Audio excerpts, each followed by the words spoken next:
Can you hear the game? I think we're good to go.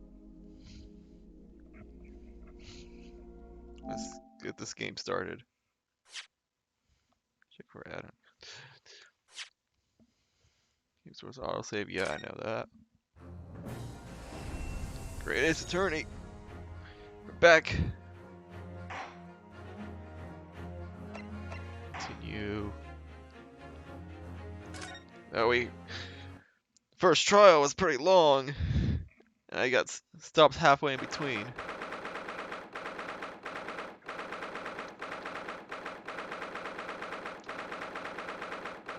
Yeah, I'm gonna double it.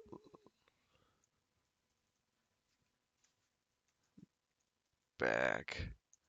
Live again. Issues fixed. Alright. Let's go. Let's go. Excellent work, Ryunosuke. That was superb. Now, last time we discovered that the butler, or not the butler, the waiter at the restaurant is actually a detective, and that he was trying to conceal this lady's identity, conceal that she was at the crime scene at all. And now we're finally back on the advantage here. Ugh, my heart was in my mouth the entire time. It was almost unbelievable. I mean, looking at you in there. You were drenched in sweat, your eyes popping, your knees knocking, and you were grinding your teeth. It was a grim sight. Before I knew it, I started finding inconsistencies in testimonies. I think you might have a natural talent for being a lawyer. Forget it, it's terrifying. If I get through this, I don't think I'll ever want to see the inside of a courtroom again. Anyway, it looks like we've exposed your phantom lady at last. Miss Giselle Brett, a student from Great Britain, is she? That's what I was trying to tell everyone from the start. Dr. Wilson wasn't alone. There was a young woman with him, like I was saying all along. Yes, you have, haven't you? Might not be overly confident in the courtroom, but my powers of observation are one thing I'm sure of. Huh. Yes, I can see that. So, about this young gentlewoman. Thanks to her detective friend, she was hastily escorted away from the scene, it seems. Did you see what happened with that? No, I didn't see any of it. Oh, come on. Didn't load. Oh! Oh, hey, Looney! Looney. Didn't load. You should... If it's not loading, if the stream's not loading, then reload the stream. Reload the page. Maybe it will work this time. I was just on my way out of the restaurant myself. Then on the floor next to Dr. Wilson's table, I noticed there was a gun lying on the floor. And just after I bent down and picked it up,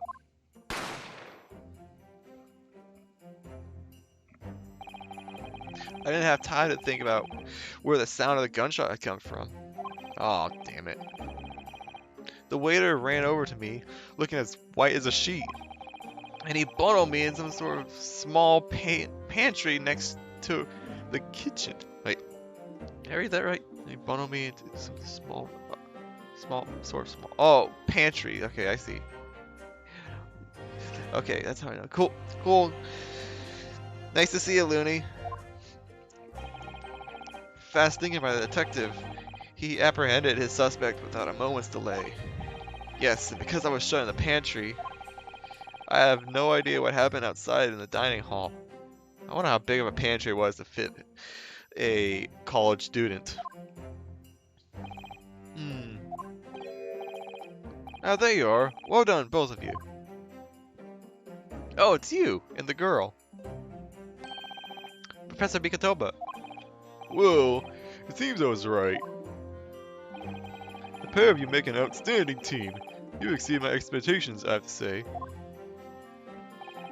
Yes, it seems you planned this from the start. You arranged things so that I wouldn't be able to act as a lawyer in this trial. Our modern country is still in its infancy. Our justice system, even more so. Which is why I firmly believe that we need to send our brightest young stars overseas to learn all they can. I want to avoid a situation that may have resulted in your study tour to Great Britain being cancelled. Well, it makes no difference. Lawyer or otherwise, if I'm the kind of man who can't help his best friend avert the worst crisis of his life, I shouldn't waste everyone's time by going to study overseas anyway. What? What are you saying, Kazuma? So that's your stance. I was afraid you'd feel that way. Kazuma. Well then, it looks like it all comes down to you, young man. To me? Yes. You need to prove your innocence and uncover what really took place in that restaurant. I must say, I very much want to know the truth. After all, I have a personal connection to this case. What? Come to think of it, he said the same thing earlier this morning. Oh, I guess he might have. If you don't mind me asking, Professor, did you know the victim? Oh. Could you please wait, like, what? For you to catch up? What? Tell me, what do you need to wait? What do you need me to wait for? 10 seconds before we go right into the case. Wait 10 seconds before you go in the case? Alright, I'll wait on that black screen before the case. Alright, gotcha. Yes, I did. As you're probably aware, Dr. John H. Wilson was a visiting professor at UMA. And it was I who invited him. Oh, okay. Oh, I see. I didn't know that before. Me to catch up. Don't worry. I won't go into the actual trial. I'm just gonna get to the black screen before we go into the courtroom, and then I'll wait for you to catch up. Anyway, you're about to go into battle. The victim was a university professor from Great Britain, and a well-known one at that. Okay, never mind. Never mind. Okay, fine. I guess me pausing and waiting for you to respond caught you up. Naturally, our government is looking to identify and punish the culprit as quickly as possible. But let's not forget who we're going up against. The gentlewoman whose involvement our police bureau went to extraordinary lengths to hide. Yes, and I'm sure the prosecution will be using every tool at their disposal to quash your case. I'm not the message. It says court recess is over. Okay, I'll get there soon enough. But I got no doubt that you pair will put up a good fight right to the last. Best of luck! Thank you. Now then. I need you to run an errand at the university at once. There's something I think we may need. Of course. Good luck, Kazuma-san. Kazuma-sama. Defendant Naruhodo! Court recess is over. Please make your way inside at the courtroom at once. It's time. Let's get back to it, partner. Let's go in there and deal a decisive blow before these old fossils knows what hits them. Kazuma? What? Thank you. Really. What for? Well, if you had said you'd believe me, then I'm fairly sure I'd already have been found guilty by now. Look, I have faith in you. As a lawyer, and as a friend. Woohoo, let's go! Coming from you, that means a lot. If I'm found guilty in this trial, he's really gonna give up on his dream of studying abroad. That's the kind of true friend he is. So this isn't just my battle anymore. Whoever we're up against, we absolutely cannot afford to lose. Alright then. I'll save the thank yous for after the trial. You can treat me to one of those sukiyaki meals I like from Yume Cafeteria on University Street.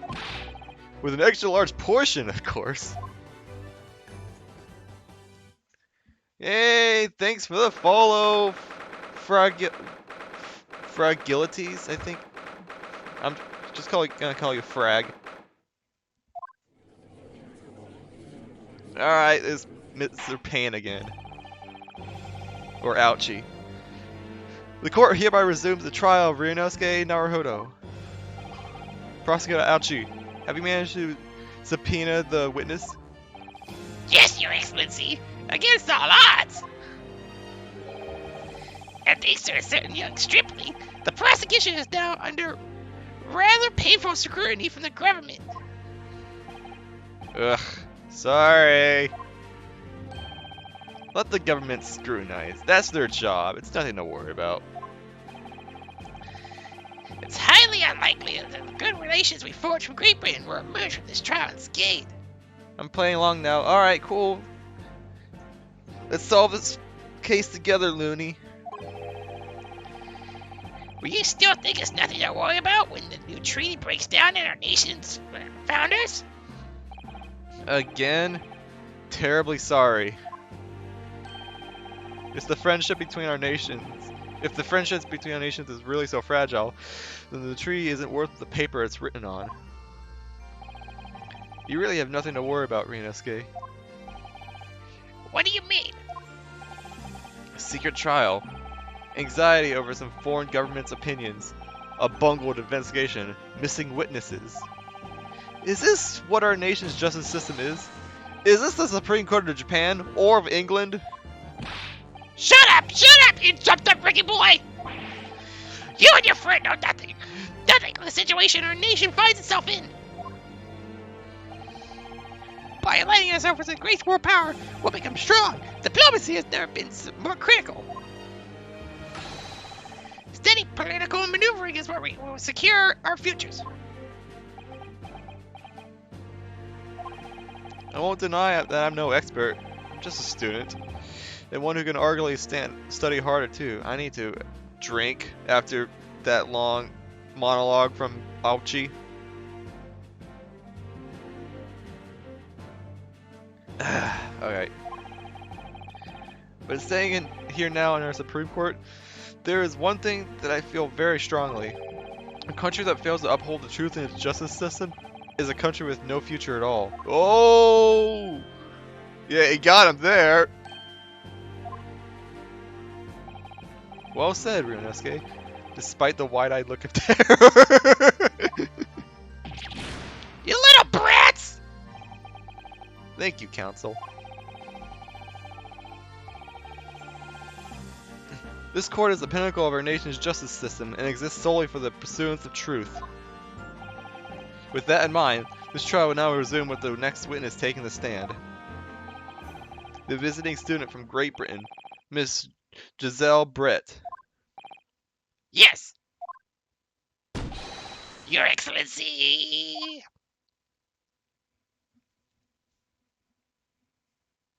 Oh, nice swan hat.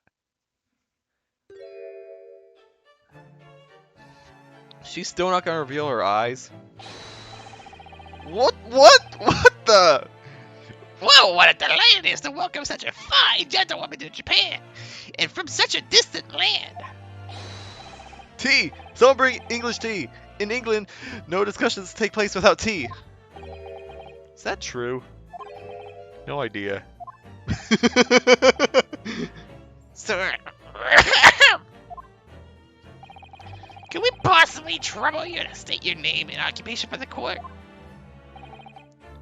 Of course. My name is Satoru Hosonaga.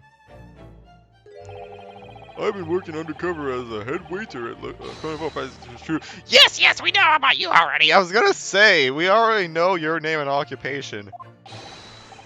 Inspector Hosonaga, where are your manners? England? It's always ladies first. Is that true? No.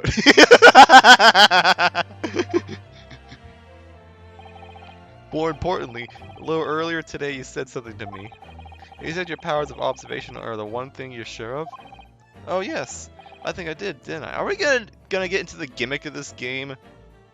Like how Phoenix has his Cyclops and, well, I don't want to speak of other characters in case you haven't played those games. Yeah, your description for this amazing sight was simply a woman. Sorry, Inosuke. Powers of observation aside, your powers of description are sorely lacking. Guilty. So, dear lady, once again, if we may have troubled you for your name and occupation, please.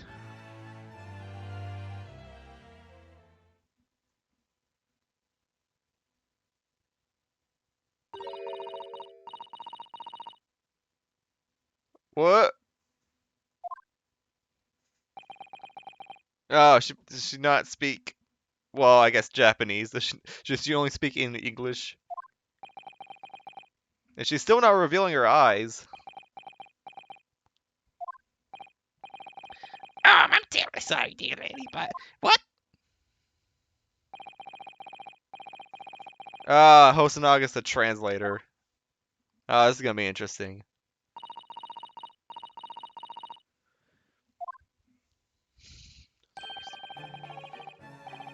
The lady says her name is Giselle Brett. She comes from London, England. She's a visiting research student, currently enrolled in Yume University's medical facility. Oh my, what a weird treat to hear the dulcet tones of the delightful language of the British people.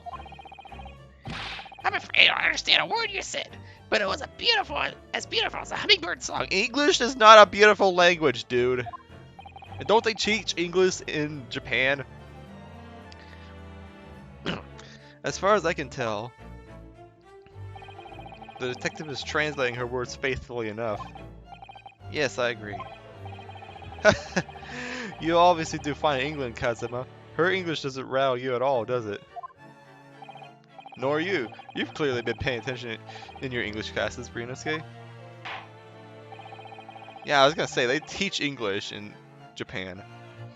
The court thanks the beautiful lady for taking the stand. Now, if we may trouble you to confirm something, Miss Britt. 3 days ago, at a restaurant called La Carnival, a grim murder took place. The court has been led to believe that you were dining there with the victim, Dr. Wilson, at the time. Is that correct?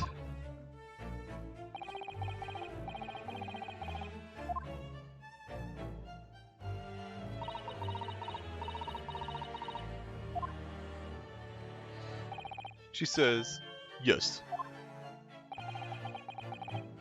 This could take some time.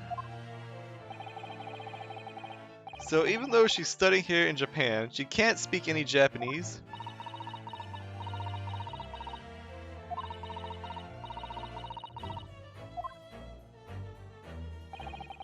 She'd like to apologize for disappearing from the scene. She says that she is due to make a presentation at the university, so she had to leave immediately. Interesting, when you're the one who engineered her to escape. I was just following special orders from the Bureau. Well now, dear lady, would you be so kind as to cast your eyes over this photographic print? Seeing as you were so unfortunately present at the scene of the crime, could it be that your resplendent eyes caught sight of the wicked perpetrator, perhaps?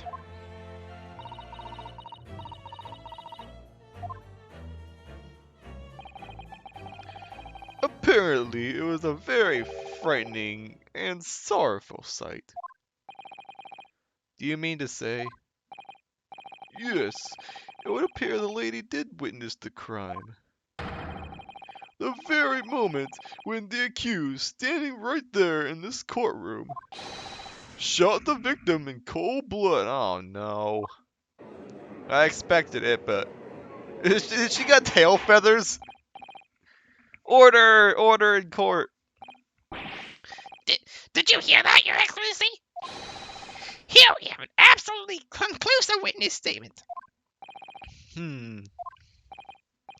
Well, looks like it's clear now. Clear who our real enemy is. Ah, yeah.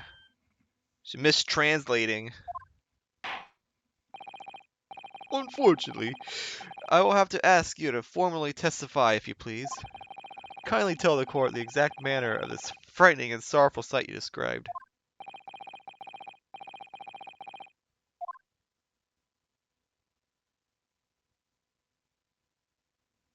Here we go.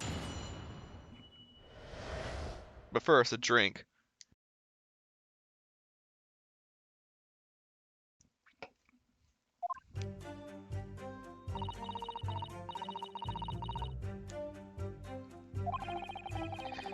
I had arranged to meet for a slightly late luncheon with Dr. Wilson that day.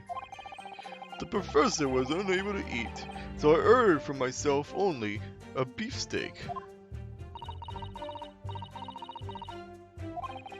After a while, the curses came over to greet the professor, and they got into a fierce argument. Then, not long afterwards, the accused took the professor's gun and shot him right before my eyes.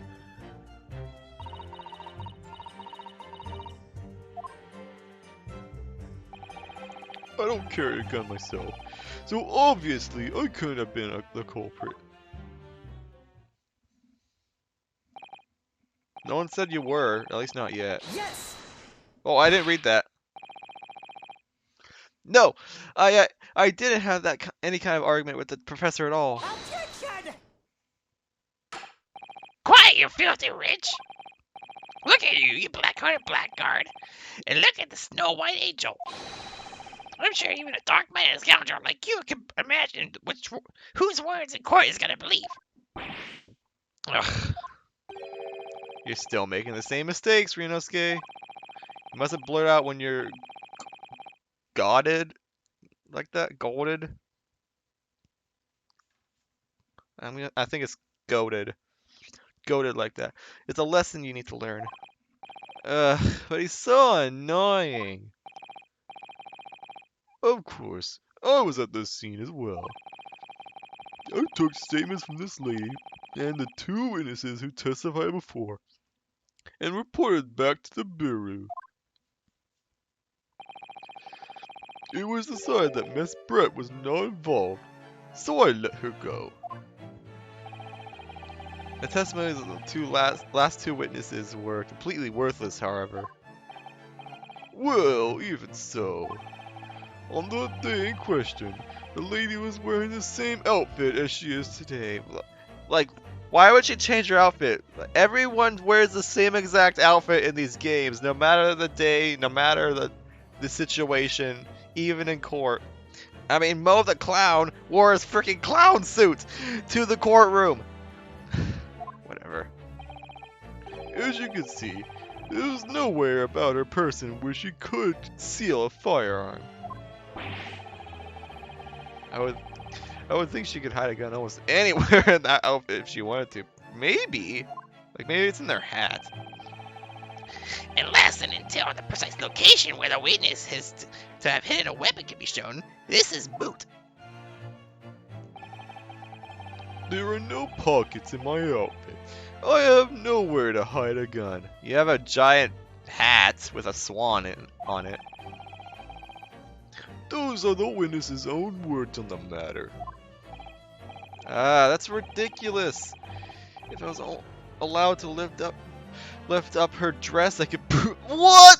You? What? No! Don't do that. Don't think about doing anything rash, Rinosuke.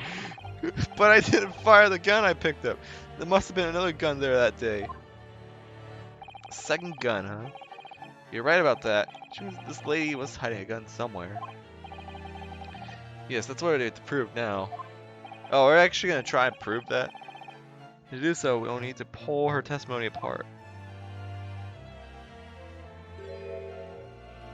No! The defense may cross-examine the witness. Oh, yes, Your Excellency.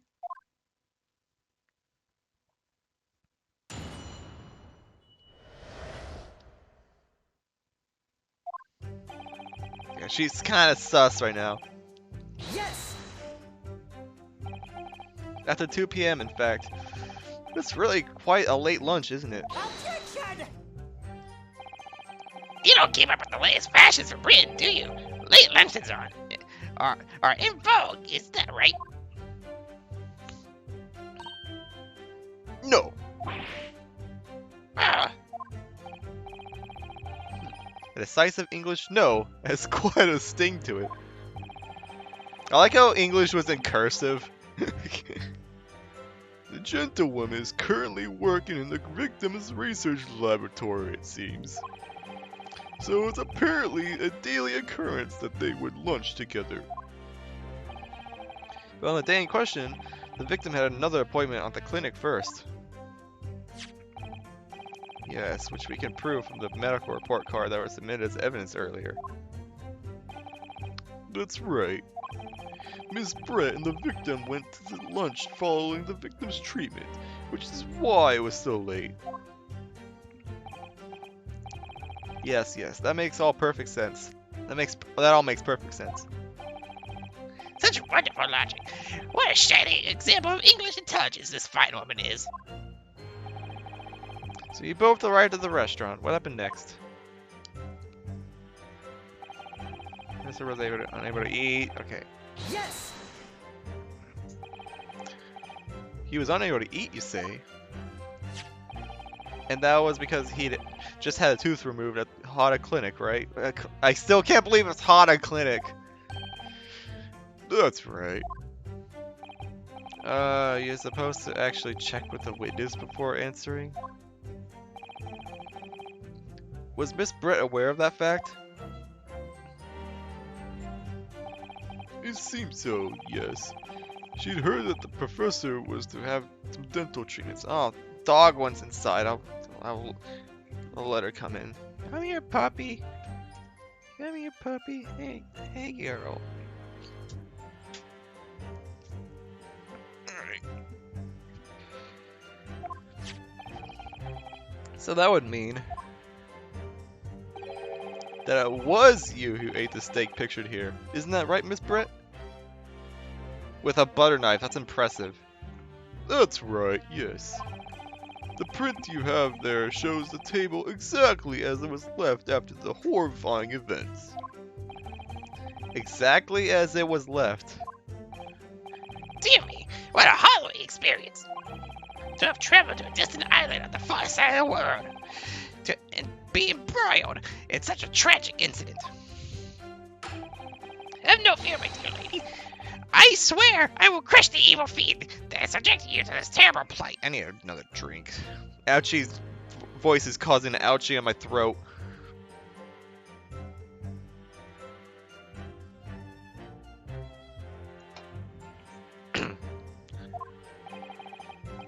So the victim, Dr. Wilson, had nothing to eat or drink at all. That's right. Other than some carbonated water. Carbonated water? Just water? Yes, the professor was unable to eat, but he had been given permission to drink water. Yeah, well, I know he had permission to drink water, but carbonated water?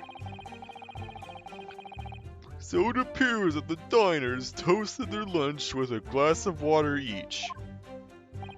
They each raised a glass of carbonated water. What do you think, Renosuke, about the witness's last statement? Yes, it's very meaningful. Meaningful, I mean. The last statement of yours, Miss Britt, has a profound bearing on this case. Well, how fascinating. Do tell us, what is this profound bearing,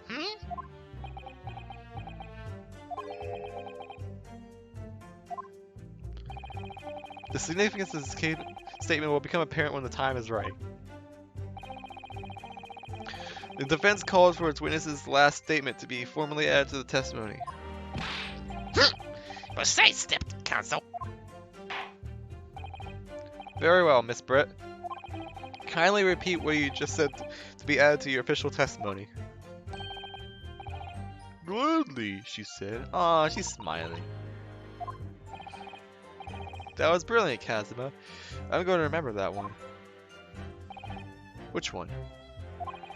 The significance will become apparent when the time is right. I could really use that phrase. I hope there are some more useful tips you're picking up from this experience than that, Ryunosuke. Okay. I ordered a beefsteak for myself, and the professor said cheers over a glass of carbonated water. Yes. What? It's back. It's further back in the testimony. That's interesting. So both of you and the professor drank this carbonated water, did you? Yes. Being the waiter, I poured the 2 glasses myself. I clearly remember doing so. Except you're actually a detective. And the beefsteak. That was for you, Miss Britt. The lady says that she'd heard it was not customary to eat beef here until Japan opened its doors to the world. Yes, that's true. What a frightful place, is this lady's opinion. I heard it's not customary to eat sashimi in Great Britain. Now that's frightful. Every country has its own cuisine. As long as people have food to eat, what does it matter what it is? True. Come to think of it, the first time I tried carbonated water, it was much more of a shock than the first time I tried beef. Anyway, back to this witness's statement. Somehow I feel like there's something, place in what she's saying. Yep. We need to pounce on even the slightest thing now. Because you never know what might lead us to our goal. Our goal of turning this trial around. Exactly. Understood, Kazuma.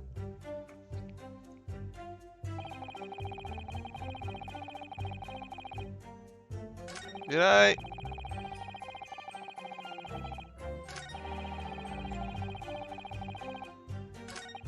I'm just making sure. Maybe like for the stream's sake, I should be a little more speedy, cause I only got through half the trial. So if this is something I know, I should probably like just press it or present it. Maybe just for speed's sake, cause I don't want it. I want this game to take a while. If we look at this. Oh, actually, hold on. Yeah, here's the table. You know what? Actually, you can see the second glass right there. But you can't see it. No, that's not the second glass. That's a vase. Yes.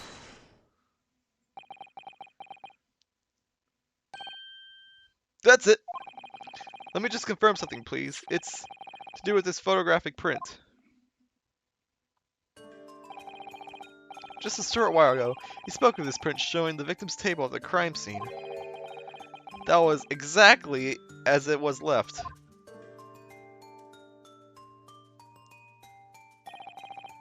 That is correct, the lady says. Well, it's odd, very odd. Dear me, what's odds is the defendant's inability to express itself. Ugh. Ryunosuke, what is it about the print that looks odd to you? Well, obviously, it's the cheers. The cheers? And I have no... Okay, I got the first important search, and I have no clue right now, like usually. Alright. Miss Britt just told us that she and the professor said cheers over a glass of water. But if that's true, there should be 2 glasses on the table, not 1. Ah! You're quite right, Counsel. There's only 1 glass pictured here. Objection! Are we supposed to be impressed by this nitpicking over minutiae. Minutiae? What possible difference in the presence or absence of a glass that make on the case? Objection! Minutiae, you say? Could it be that the detective here removed the glass from the table to conceal the lady's presence? Of course not. I would never do something so reckless. But there should have been 2 glasses on the table. Or are you gonna try to tell me you can clink with only 1? You're quite right. I certainly took 2 glasses to the table.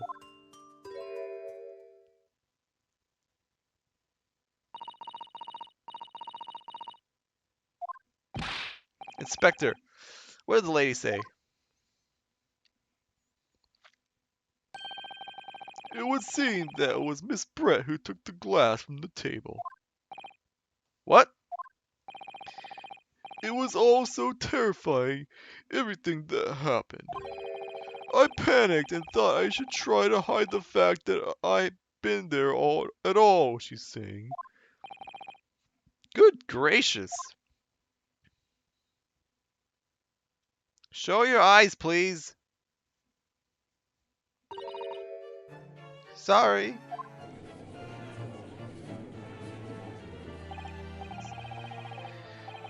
There, as I assured the court before, this is of no consequence at all. Oh, please.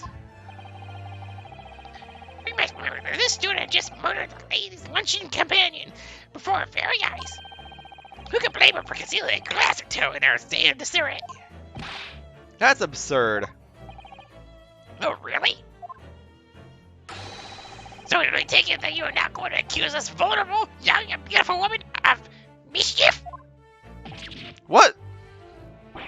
No, no, no, no, no, no, no. This can't be put down to mischief. I'd like to know exactly how the lady took the glass from the scene.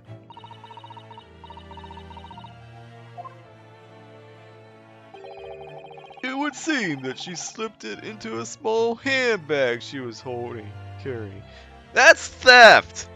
That's straight up theft! A handbag, you say? Yes, Your Excellency, a small handheld pouch commonly carried by well-to-do women in England.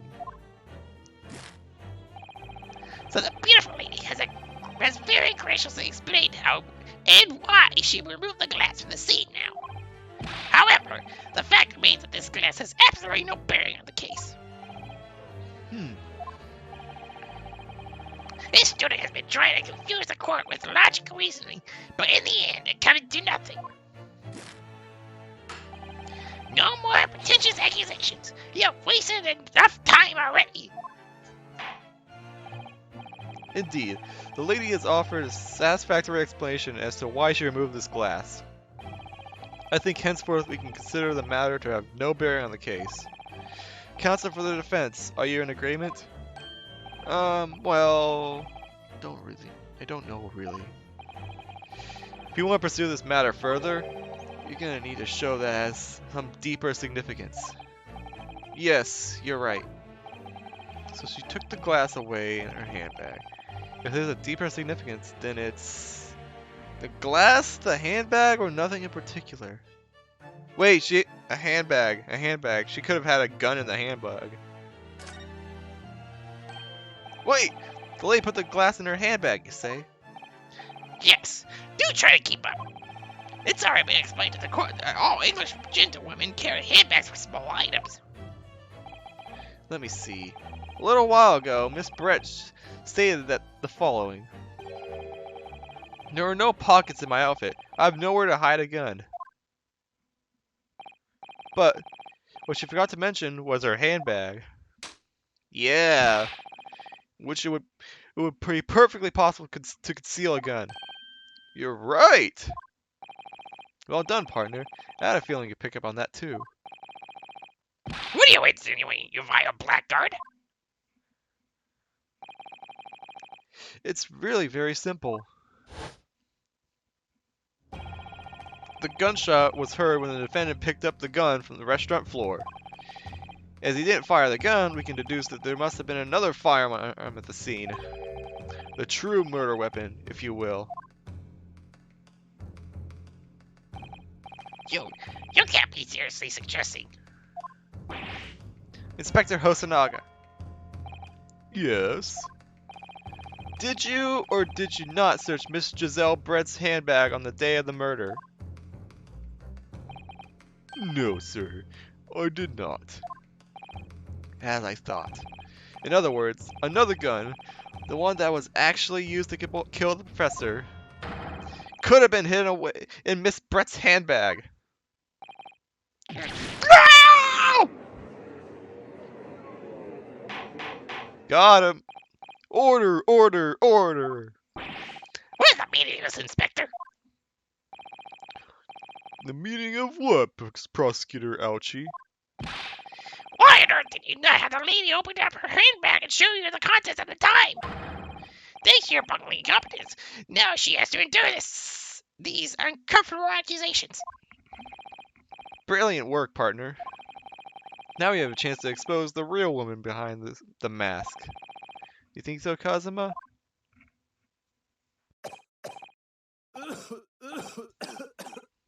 Oh, geez, not again. Get that blood away from your mouth. Well, what a sorry situation. Clearly you have no faith in the police. What? As I said, I did not search the lady's handbag after the shooting, simply because it was unnecessary. What? Unnecessary what way? How? What? I don't get that. I had to thank this student lawyer, really. I have a piece of evidence here that I completely forgotten about. Oh, no. This photographic print. Oh, it's our handbag. Oh, you can see right through it. Damn it. This print of a photograph that I thought would be prudent to take immediately after the shooting. Is that a tattoo of a bull on that guy's hand? As you can see, it clearly shows Miss Brett's handbag. Well, I never. You can see right through to what's inside. That's right. Apparently, meshwork bags like these are the height of fashion in London at the moment. So the contents are clearly visible. I don't like that idea. I don't like that idea. I won't question ancient time. I won't question 1800s fashion. Exactly. So there was no need to search the lady's handbag. If there had been a gun inside, it would have been immediately obvious. Ah! As you can see, there's nothing to imply Miss Brett's guilt here.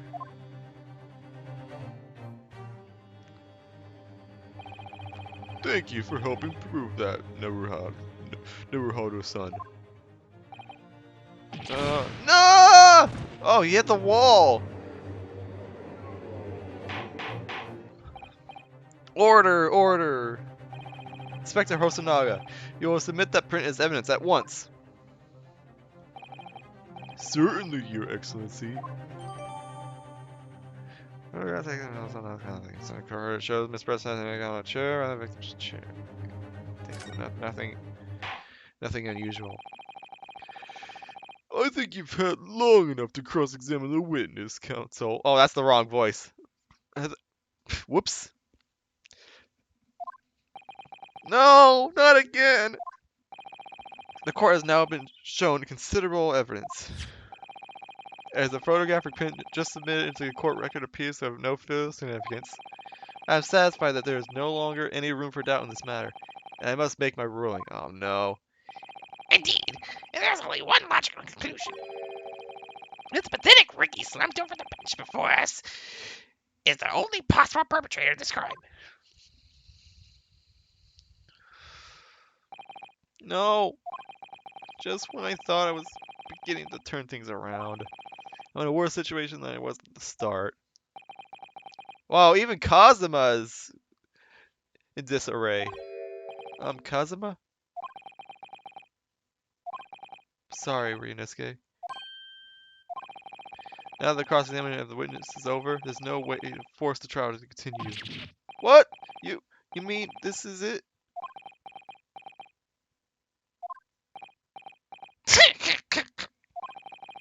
I must say, you put up quite a fight for a rookie student.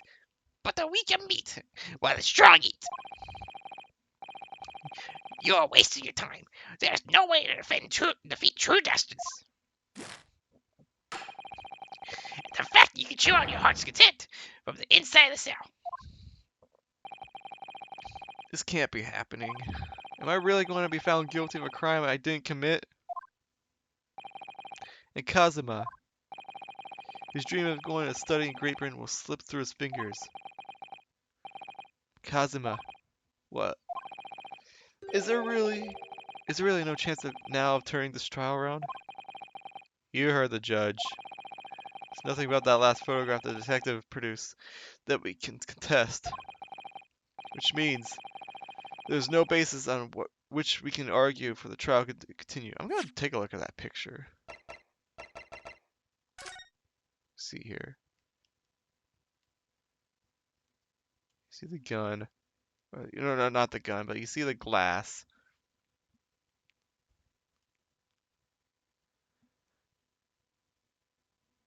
This is a different. This is like, why is the chair turned around? I wonder why the chair's turned around. This chair's also turned around. Huh.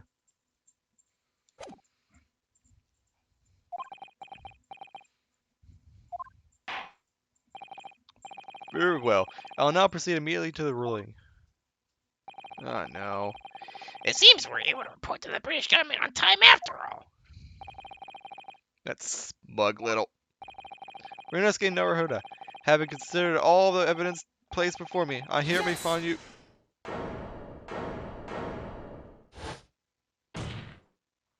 Hey, he's confident again. Wait, Your Excellency. Ryunosuke. I don't think you can rule in this case yet. Objection! This amateurishness is getting tedious. When His Excellency is deemed the trial's over, he gives us ruling. That's the most basic protocol in the court. Yes! Yeah, thinking. Your Excellency, just a moment ago you said this. As the photographic picture just appears to have no further significance. There is no longer any room for doubt in this matter, and I must make my ruling. Now, that means that if there was a problem with the evidence, some significant detail, I mean, then ruling on this case at this time will be out of the question. Objection! This is plain straw clutching. Look at this photograph in print. All it shows is the handbag that the gentlewoman was carrying on the day in question. There can be no problem with this evidence.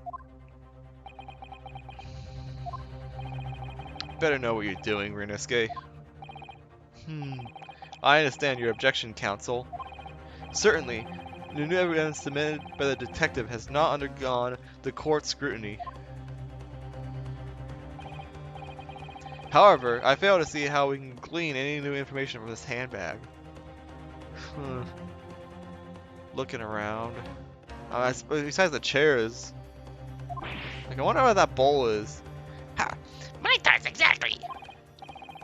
Really, the prosecution is becoming tired of this rookie's desperate wheezes.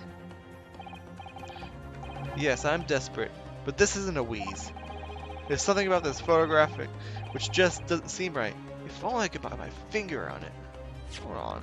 Yeah, look at this photograph.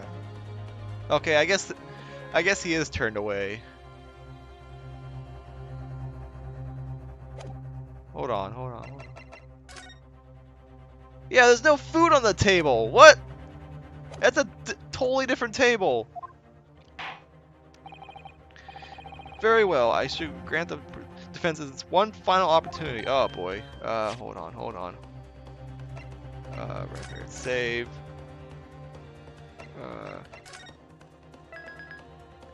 Yes, save, please.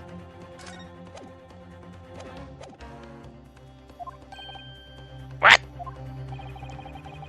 But here be warned that if I'm unsatisfied by your response here, the trial will be over with immediate effect. Whoa, what?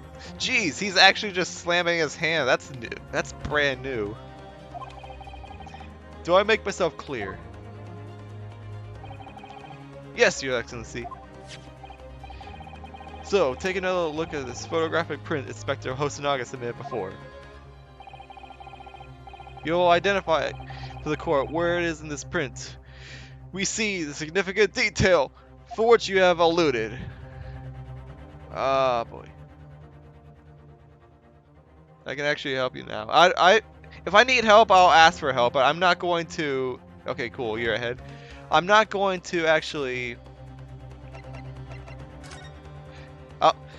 If I need help, you can give me like a hint.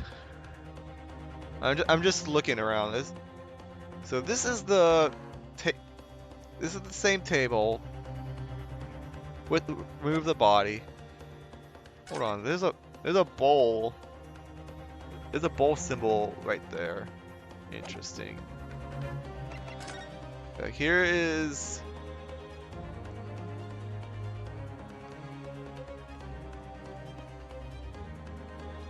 the man. Good. Okay. Thanks. Let's just look at this again. There is a bowl print there. There's no food on that table though. I'm gonna try that first. If it's not that, it's gonna be the bowl. Just here. I feel like that around this area is something extremely. Oh, I don't think this is it. What's significant is your inability to positively identify anything wrong with this picture at all. I just blanked there for a second. Eek! And there goes a life. I concur and praise the prosecution for his quick witness. I know it's the handbag that stands out in this picture, but you need to look further, examine everything. Okay. Otherwise, you might miss an important clue. Yeah, I'm gonna try the hand. I'm gonna try the bowl mark on the hand. Then always try the whole. No, blah blah blah blah blah. I know you can do it. Cool. If I can do it, then I won't have pointed out the wrong part of the picture just now. Well, unfortunately, I must do as I promised. You had your chance, counsel. Wait, Your Excellency. The court should give consideration to the fact that this man is an amateur. One more chance, please. Well, I suppose he is just a callow student lawyer with little sense of protocol in these matters. I'm starting to feel insulted here. Let's take another look at this photographic print Inspector Hosonaga submitted before. Okay, blah blah blah. Yeah, I'm gonna try the bowl now. Yes! Look at this here. There's a very unusual mark on the victim's wrist. That is true. It looks almost like a burn of some description. Objection! Dear me, I was wondering what new piffle you would come up with. A burn, you say, on the victim's wrist. Clearly, this has nothing whatsoever to do with the magnificent lady's handbag. Yes, there's a burn mark. You're right. Go on, Inspector. The police coroner also noticed it when he was performing the post-mortem examination.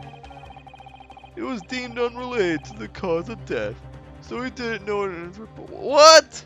Isn't that what you're supposed to put on an autopsy report or post-mortem report? What? Jeez, man. What did I tell you? In any case, we have no idea when the victim suffered this burn, do we? And no possible way of knowing either. The more I look at it, the more I find myself intrigued by the curious shape of this mark. However, as Prosecutor Ouchie points out, unless a firm connection to this case can be shown, I cannot allow any further time to be spent on precise details of this burn.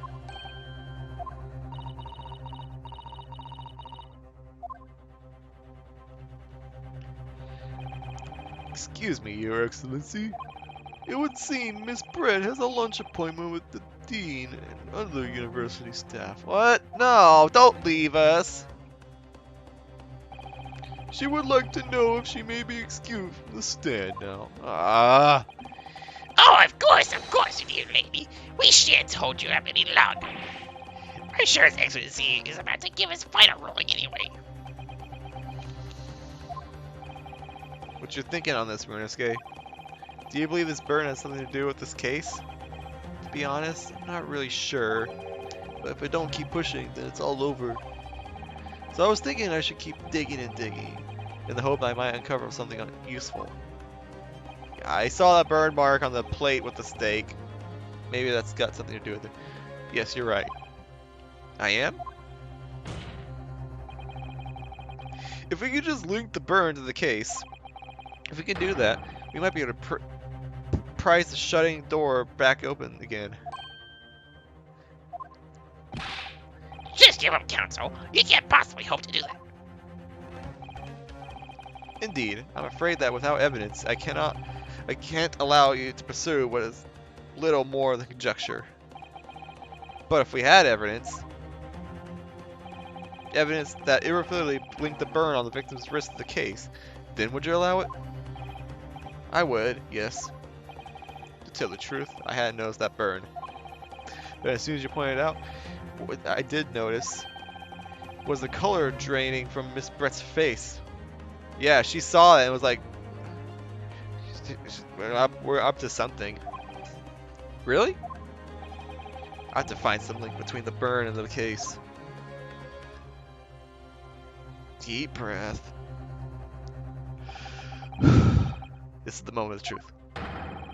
Time to find some evidence that proves what that burn really means. So then, the defense will now present its evidence to the court. The evidence that demonstrates an inextricable connection between the victim's burn and this trial. There's a ball mark on the plate. I'm presenting this. What's this, counsel? Yet another print? Yes, Your Excellency. I believe that photographic prints are an amazing invention. But when we humans look at a scene, we miss things. But in a photograph, things we may have overlooked at the time are recorded forevermore. Do hurry up, Ricky. What are you trying to say? To inconvenience this poor lady any further would really be quite excusable. Actually, we may need you to stay with us a little longer if you don't mind, Miss Brett. You see, it's very clearly visible in this other photograph. How did the victim come to have that unusually shaped burn on his wrist? The reason is recorded here forevermore. What? How? Objection! You can't fool me with your buffs, boy. If it's your game, let's see how it plays out. Show the course exactly what you mean. What is it in this photograph that explains the reason for the victim's burn? Right here. Yes! The beef steak? Actually, the point is the metal plate the steak was served on. The plate?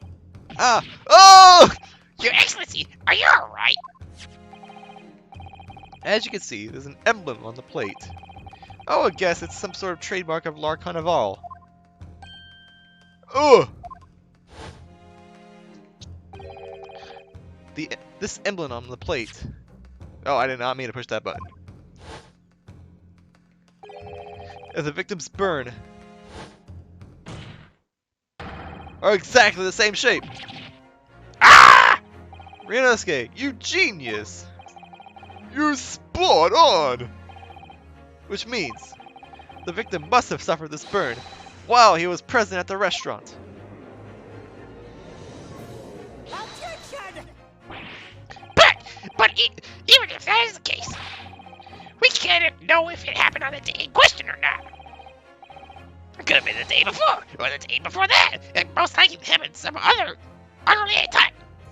Oh, I need another drink. That was a long statement. Hold on.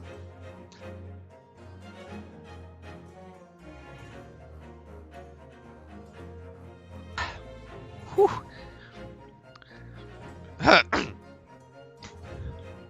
Anyways, well, Objection! Sadly, Professor Ouchie, the chances of that are extremely slim. Thanks. Why? The outline of the burn is clearly discernible. Such a serious injury would have caused quite a commotion in the restaurant. Wouldn't you agree, Inspector Hosonaga? I can't imagine having missed such a terrible disaster, certainly. But, I would say, look at the picture of the wound that wasn't suffered very long ago. And although it's not a particularly large burn, it's extremely well defined, as the defense just pointed out.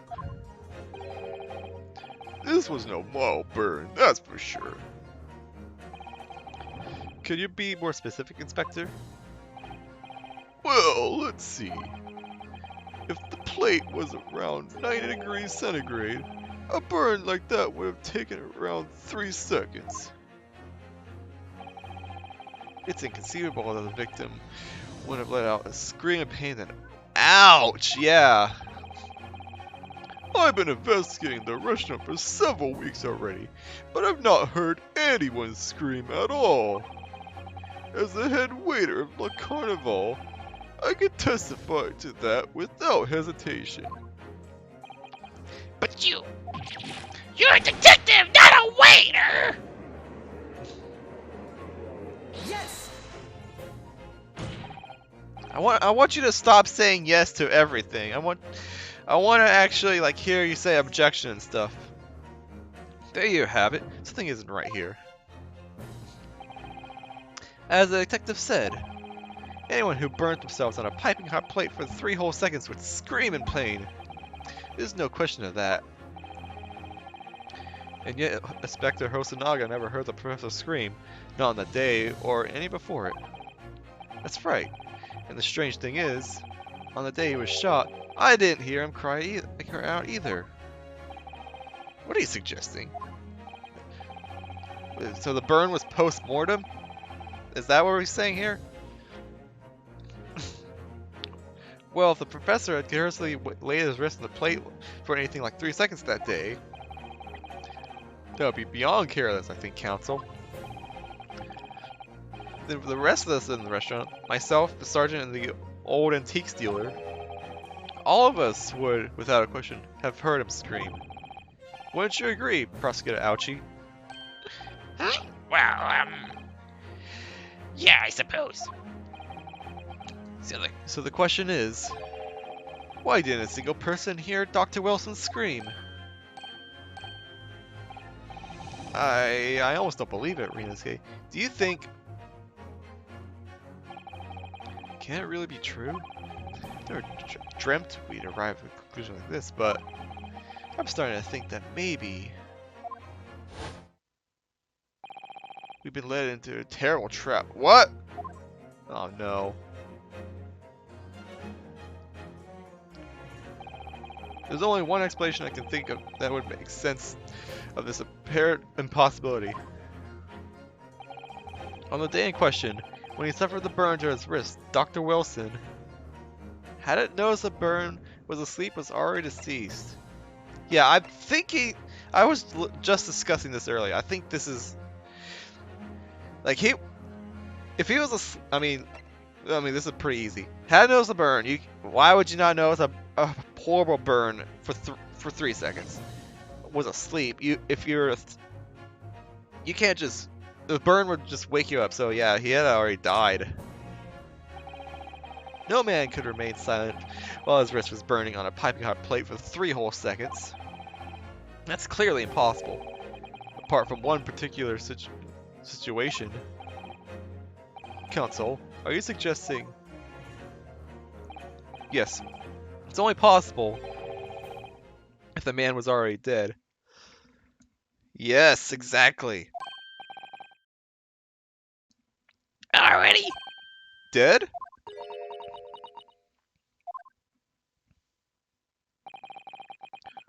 Knowing what we know now, it's the only possible explanation.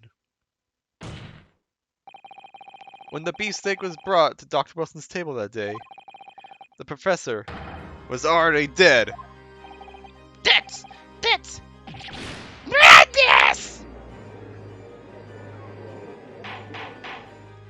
Order, order, order, please, counsel. Explain this absurd notion at once. The victim was killed by a gunshot. That's right. That's absolutely right, Your Excellency. This is just another ridiculous ploy by the rookie student, but clearly he has no grasp of the facts. Objection! No, Prosecutor Ouchie, it's you who has no grasp of the facts. I beg your pardon? As soon as it became apparent that the victim had suffered the burn while at the restaurant, this whole case was turned upside down. Or have you not grasped that yet? Ah, Your Excellency, this court must hear from the witness again. If it's true, as we now believe, that the victim was already dead before the gunshot was heard, it's highly likely that Miss Brett knows something about it. Incredible. That took me a little bit. So we're saying that when the gunshot was heard, he was already dead. And like what? I think that's what we're saying. I certainly didn't anticipate this twist of events. I'm sorry to say, Miss Brett, that you will have to forget your luncheon engagement. but, Your Excellency! The justice system in our country may be in its infancy, but rest assured, all reasonable doubt must be dispelled before I am prepared to pass judgment. Thank you, Your Excellency.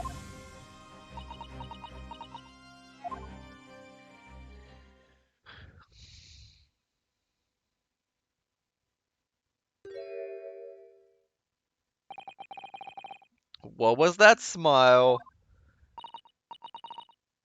Yes, of course. I mean, I'd be delighted to help.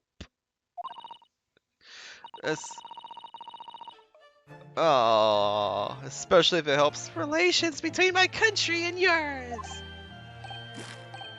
She can speak. Ah, Miss Brett, you speak Japanese.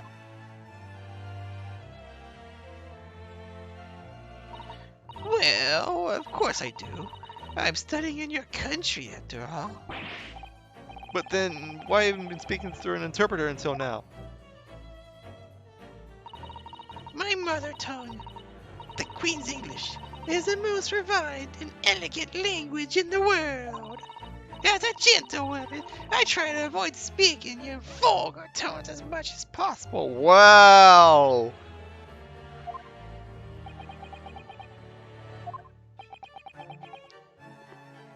Both of them are stunned.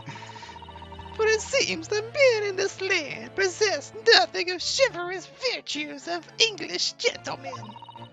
So I can see that I shall have to lower myself to communicating with you all on your own level. Oh, well. You're the epitome of a true English gentlewoman. We are truly honored by this lavish consideration of you generous. You so generously afford us. I see. In that case, Miss Britt, I'll now ask you to testify in your own words about the events leading up to the death of the victim, Dr. Wilson.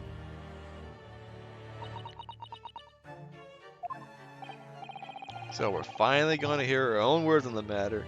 Thank goodness. Things are getting interesting, Ryunosuke. Now we just need to see your eyes. Unfortunately, I have no idea when the poor man burnt his wrist like that. When the waiter brought my steak, the professor and I raised our glasses and toast. As far as I heard, the post-mortem report showed no other possible cause of death besides the gunshot. If there's some other way a man's life can be taken without leaving a trace, please do show me. But of course, this country's inferior investigative techniques probably wouldn't pick up on it anyway. Oh, jeez. The most captivating and beautiful testimony will go down as the Greek God's history. Thank you. Oh no. Oh no. Easy does it. I hope this is the last time I have to sully my lips with the coarse tones of your unbecoming tongue. Oh, forgive me. I do hope I haven't insulted anyone. Not at all, not at all. It's a delight for merely to hear you speak, dear lady. Oh, jeez. I'm being interrupted. Hold on.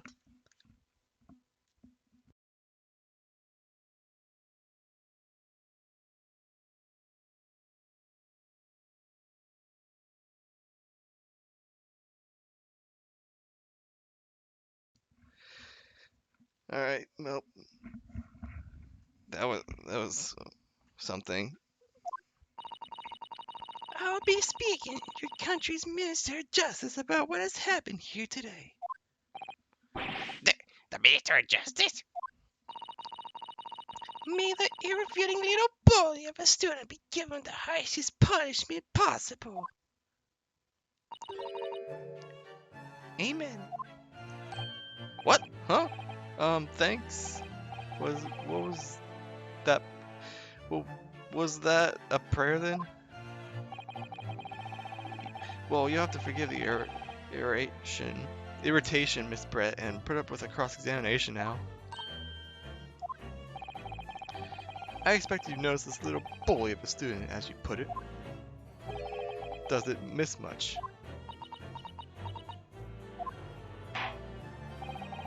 I'm sure I don't need to remind you, counsel, that this will be your final cross-examination in its trial.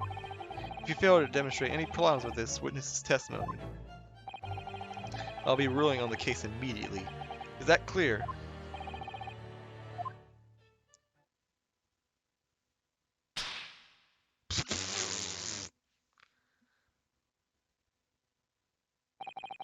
Yes, Your Excellency. Then you may proceed with the cross-examination.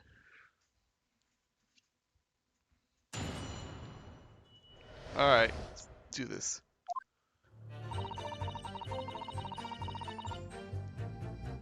Yes! Alright, let's start with the first statement. But his hand was on the searing hot plate for at least 3 whole seconds. You can't not have noticed. Do you think so? Let me ask you something. Sorry? Ever since I arrived at this courtroom, and even still now, the fly on those unsightly black trousers of yours has been wide You can't have noticed, can you? His shocked face. Huh? What? Ah! Haha, what fun! You hadn't realized I like this woman. The dear lady's absolutely right. And your friend, you've embarrassed me as well as you yourself, Runosuke. Why didn't you tell me?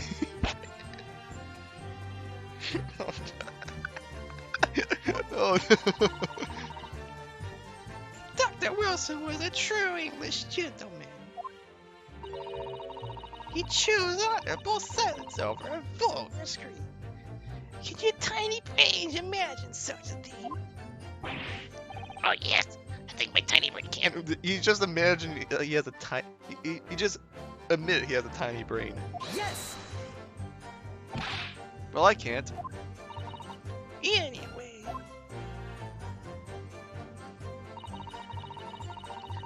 Alright, when the maid of Yes! As you testified before, you were drinking carbonated water. Is that right? Dr. Wilson was only permitted to drink water at the time, if you remember.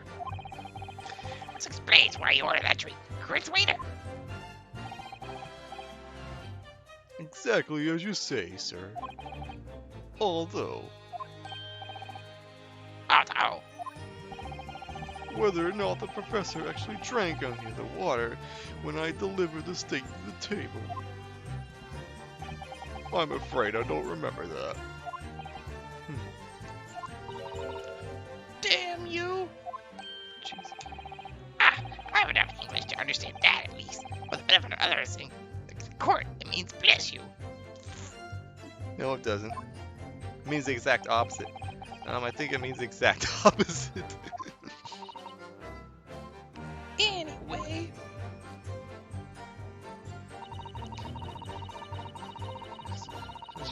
Most postmortem report. Yes! Not as accurate as a autopsy report. Yes, it's written here on the paperwork. Fatal hemorrhage from ballistic trauma. yes. Luckily for all of us, a little part of the risk isn't gonna kill us. As there were no other signs of trauma on the victim's body to indicate some other cause of death. It can only have been the bullet from your gun that put an end to this innocent man's life. But it doesn't make sense. The burn must have happened straight away, when the plate was first brought to the table by the waiter.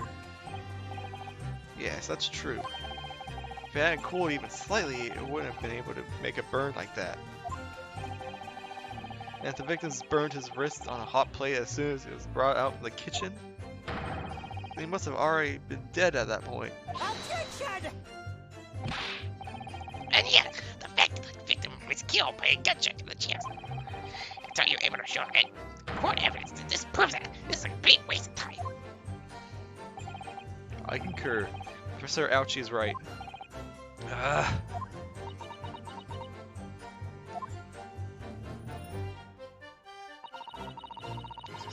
Blah, blah, blah, blah. Yes! Without leaving a trace. If someone is shot, or strangled, or stabbed, or thrown from a height, however a person's life is taken, there are always telltale traces on the body. Great right, Davy. And as the police force has thoroughly examined the body of the deceased, there can be no doubt. Isn't that right, Inspector Hostenaga? As I've said, I've always aimed for a flawless investigation. There'll be physical traces with all those causes of death, that's true. But maybe there's some other way of killing someone that doesn't leave a mark? Poisoning? If, heaven forbid, you doubt me, young man, Oh, I didn't mean to push that button. you're going to have to tell everyone how exactly you think the professor did lose his life. Otherwise, I'm afraid your argument falls rather flat, doesn't it? Oh no, bear the thought. Calling such a sweet young lady's innocence into question. My honor, Takazuchi Achi will cut down any who dare cast such aspirations. A way of killing someone that leaves no trace. We need some evidence to back us up here. Yes, evidence.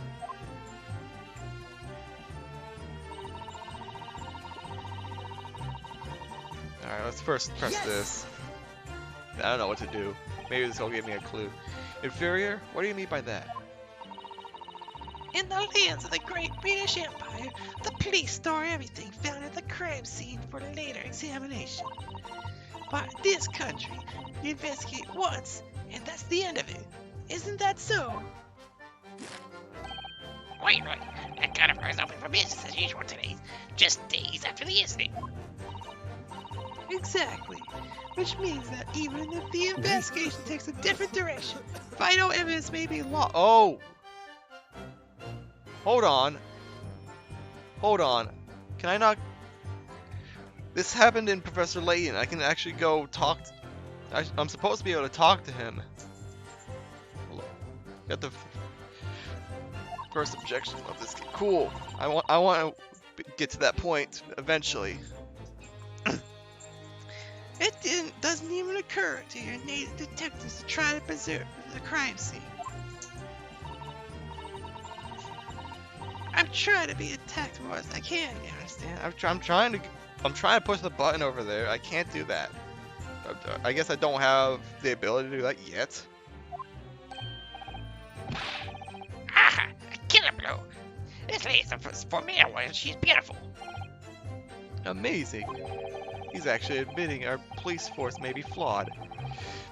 Perhaps Ouchie is finally starting to see sense. It's like, do it again. You guys, yeah. But yeah. Okay, I understand that. I'm trying. I do know that whole thing exists, and but I guess yeah, you're right. I do need to first get the tutorial for that. I very much doubt that. Still, there's something about what Miss Brett just said. There was a moment before when something didn't quite seem right. He's still coughing too. What do you think, Rinosuke? I think it's getting terribly. No matter how much I press her, I'm not turning up any new information.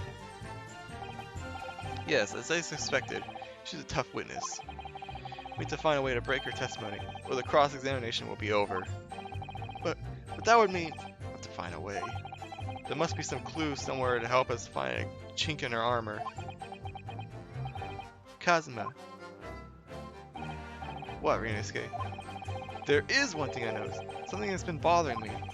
Bothering you? You mean about Miss Brett? Actually, no. Yeah, okay, we're starting to get to this point. But the person standing next to her, Inspector Hosonaga. The detective?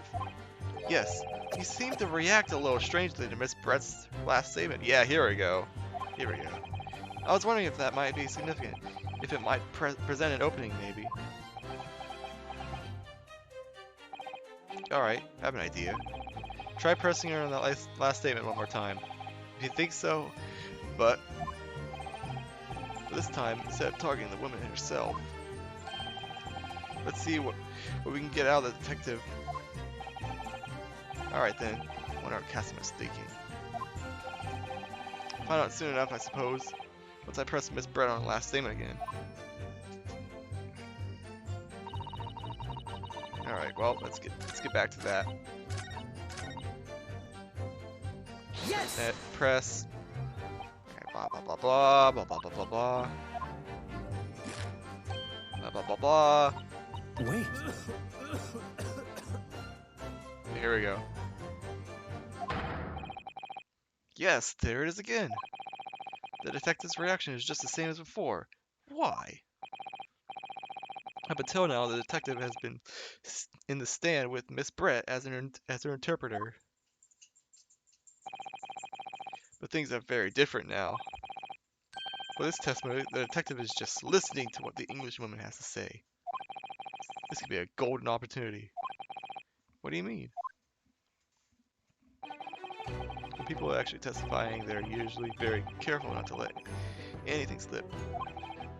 However, when they're listening to someone else speak, you'll find they often let their guard down. You're right. Look at him. He's lost in his own thoughts. It's time to pursue the man and his train of thought. Sorry? Pursue? I'll explain how to do it now, Rinosuke. It's all to do with the witness's marker. Hold on. I'm getting interrupted. This one might be longer. I'm gonna set up an intermission. I will be right back.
Alright.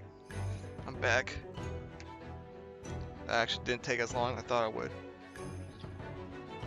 Anyways, what marker? This moment, yeah, we're focused on Miss Brett, who's actually making the current statement. Yep, this is exactly the same. And then just slide back and forth. I'm moving the back one. With the D-pad, turn your attention to other people instead. Moving to the other witnesses, you'll be able to pursue them. Yep. Catch the person just right there. I'm glad I played Professor Layton before this, so I can actually understand this mechanic. Yeah, there's a strange atmosphere among some people in the stand. Take a good look around. And there are times, like Professor Layton also had this, where you don't actually, sometimes you shouldn't actually do it, and you should just listen to what the person had to say, because the people on the side can just be speaking absolute nonsense. Alright then, I should first move the mark, blah blah blah blah. Blah blah blah blah. I know how this works. Welcome back. Thank you, Looney. So now, Wait. yeah, now moving over. I'm trying to push the button. There we go. Excuse me. Excuse me. Yeah, what are the meaning of this?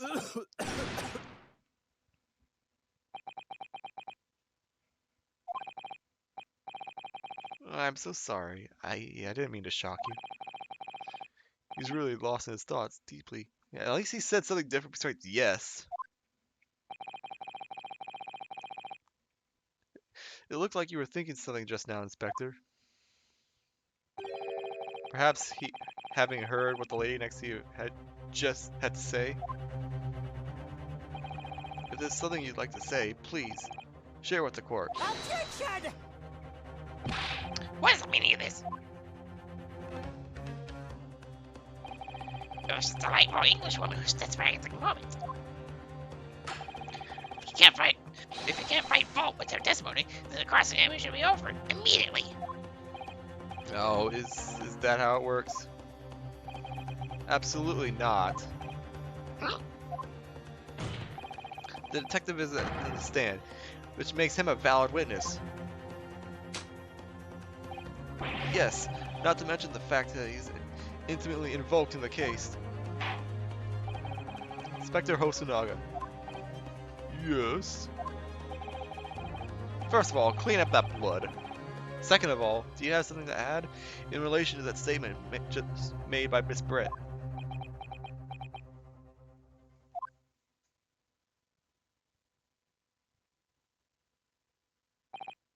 Well, yes. If you don't mind, I would like to speak.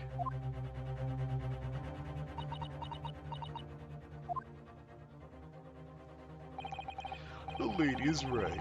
Our country's police practices are not as modern as those used in Great Britain. Which is why I, Satoru Hosonaga, always strive to make every investigation I'm involved with flawless. What do you really mean by that? I'll tell you what I mean. I won't have evidence lacking on my watch. I'm not afraid to take everything I can from the scene of the crime. It's preserving evidence, you see.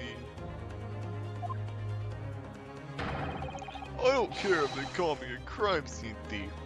I'm not ashamed of what I've done. He kind of looks like that guy, that cop at the beginning of Professor Layton with a piece of chocolate in this pose. Except, of course, not as happy.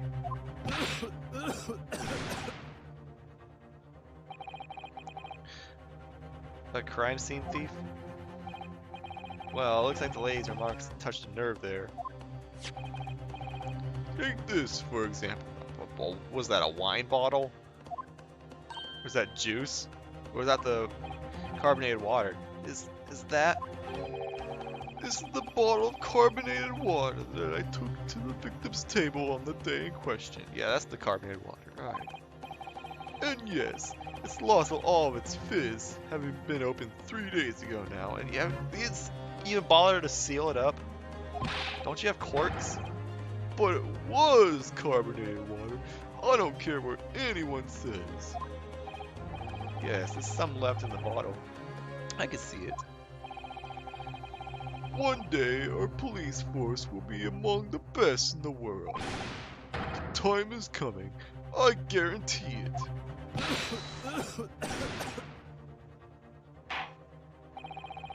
I can't say I condone the witness's actions, but I do understand the sentiment. The court will accept a glass bottle of water as evidence. Yeah, okay. Cool. Now we got more evidence. Miss Brett? Can you confirm this is indeed the bottle from which you drank on the day of the victim's death? Yes, it was that bottle. What was that about? She seemed to avert her eyes when she answered the judge's question. Very well. Counsel, he may resume the cross-examination. And the inspector will kindly control his fervor. Ahem. Alright. So now we're back to the same thing. I'm not gonna present on this statement, but I just want to see this. Because the label is in a foreign language that I don't recognize. Do you know what it says, Kazuma? I think it's French. Oh, geez, French? Must be very expensive water. Yeah, so what does it say? That's what I was asking. Then go to France and ask. You could just say that you don't know. Okay. Here's the water. So this carbonated water is the last drink Dr. Wilson ever had. So there's a little left in the bottle. Oh, it's just plain water now. You know, I've been sweating so much. I'm absolutely parched. I'll just have a sip to keep me going. No, Ryunosuke, you can't do that. One thing, that's evidence. You can't go drinking evidence. Oh, no, you're right. We don't know what might be inside, do we? You never cease to amaze me, Ryunosuke. More ways than one. I wonder, could there be anything in this water? What's the matter? You've gone quiet all of a sudden. I think I might just have worked something out. An interesting possibility.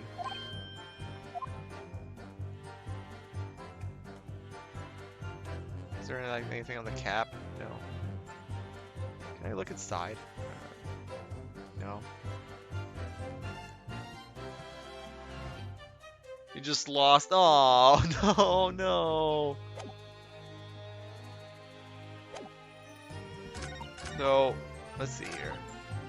There's no other way man's life never trace. Yeah, I think here's what we're trying to insinuate. I think we're trying to insinuate that he was poisoned and not actually shot with a gun. That's a wrong button. Yes! Okay, we got something here. What is this? The bottle of water? Actually, there's one method of killing a man without leaving a trace that comes to mind. Obviously, I'm referring to poison. Poison?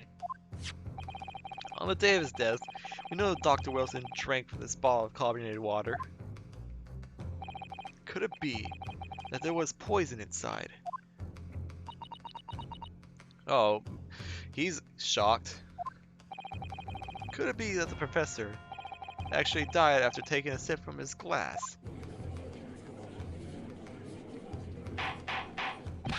Order, order, order! And on that day, who was sitting at the same table as Professor and able to slip poison into his drink? There's only one person who could possibly have done it. Giselle Britt, it was you. Objection! This is outrageous to suggest such a thing without a scrap of evidence. You little rookie imbecile. Have you even considered the delicate situation our country finds itself in now? Have you forgotten that we have only just signed an accord of friendship with the British Empire? Have you even the vaguest inkling that your rash accusations could jeopardize the entire treaty? Objection! This is not a political arena. This is a trial to determine one's individual's guilt with response to one crime. With respect to one crime. What? The fact that this woman is British makes no difference. We are here to determine the truth. Gah. Ahem. If I may, I will silence you forever for this situation. Shut up. It is you who should be silent. Of course. Dear lady. Where did that come from? She just snapped.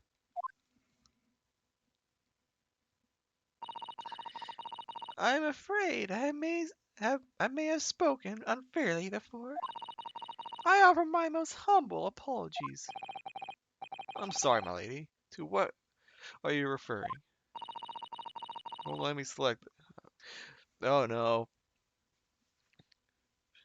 Don't tell me anything. I'll figure things out later. I describe your police force as inferior. But no matter how inferior they may be, you still investigate this particular point thoroughly, I believe. The bottle, I mean, Inspector. And whether it contained poison or not.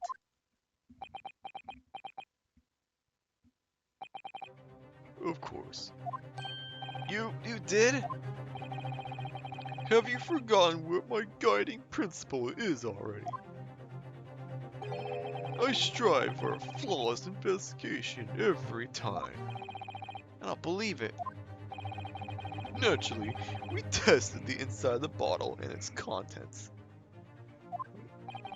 That was another 5 times. Oh no. Alright. And what did you find, Inspector? I ordered tests for every toxin that's available in this country at the present time. We could find no trace of poison of any description in that bottle of carbonated water, Your Excellency. What? Are you sure? The tests were meticulously carried out by Chief Coroner himself. No. No!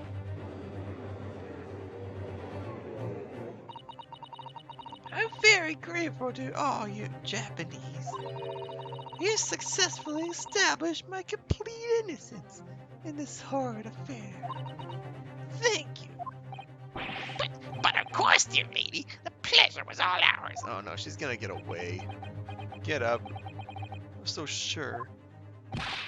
This can't be right. Everything falls into places if he was poisoned. Thank you, counsel. I think the cross-examination has clarified everything. As the prosecution has asserted, a shot to the chest from this gun is the only conceivable cause of death. Furthermore, the accused, who by his own admission was holding this weapon, is the only possible culprit. I'm done for. Alright, I have to go now. Alright, see you, Looney. Have fun. And hopefully you solve the difficult problem later on. The court wishes to apologize for the great inconvenience this has caused you, Miss Britt. Oh, no. I'm just glad this matter is resolved. Before proceeding, I must ask the counsel for the defense. Do you have any further new evidence to present to this court at this point? Kazuma? I'm sorry, Runescape. Nothing more. Well, if you'll excuse me now, I really must be leaving. Oh no. Hold it!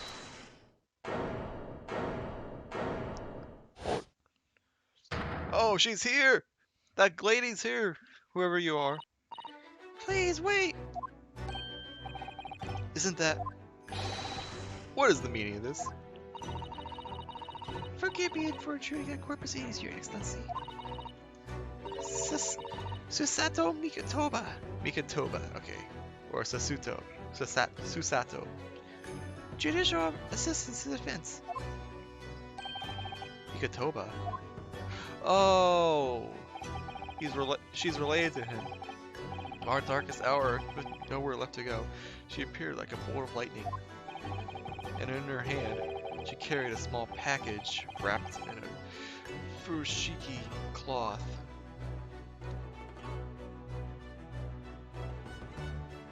To be continued. What? What? This is a three-parter?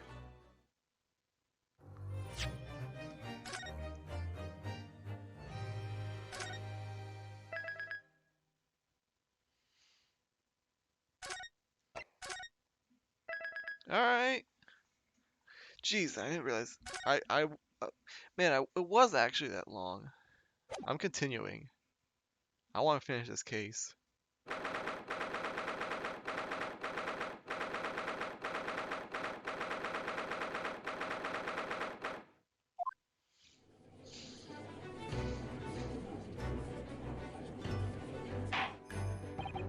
Well, I understand that you are judicial assistant judicial assistant to the defense. But why this sudden ingress into my courtroom? Ha! A judicial assistant and a woman, no less. The rules state that females are not permitted into this court of law other than to testify. Really? Jeez. Yes, I fully understand. I only ask for 5 minutes of time. I have some vital evidence that I must hand over to the defense. Ha! You're too late, Joker. The trials are made. 5 minutes. I will not allow a moment more. But, Your Excellency, I'm most grateful. I am most grateful. Hey. Who exactly are you? I'm sorry, there's no time. Please, simply accept this for now. What is it? A report about something? Written in English. Oh no. It's Giselle Brett's research. The English woman's? After the trial resumed earlier, I hurried back to the university. I went to Dr. Wilson's laboratory in the medical faculty and borrowed this paper. Oh yes, that's right. Miss Brett was studying under the professor, wasn't she? So, does this research, whatever it is, have something to do with the case? I'm afraid I don't know. I haven't been able to listen to the proceedings of the trial myself. Oh no, of course not. Special characteristics of curare and its effects on human subjects. Interesting. Curare? What's that? I've never heard of that word before. time's up. The prosecution demands immediate removal of this female trespasser from the courtroom. There was too little time for me to read it in detail. But I've summarized what I could on a note just inside the cover. If you think it could be of value, please cast your eye over it. This is wonderful. Thank you. They'll report. Okay. Goodbye then, and good luck.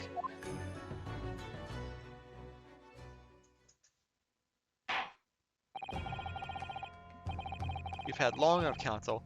We cannot detain our English guest any longer. I ask the prosecution and defense now, one last time. Does either side have any further evidence presented to this court? I presume not, but...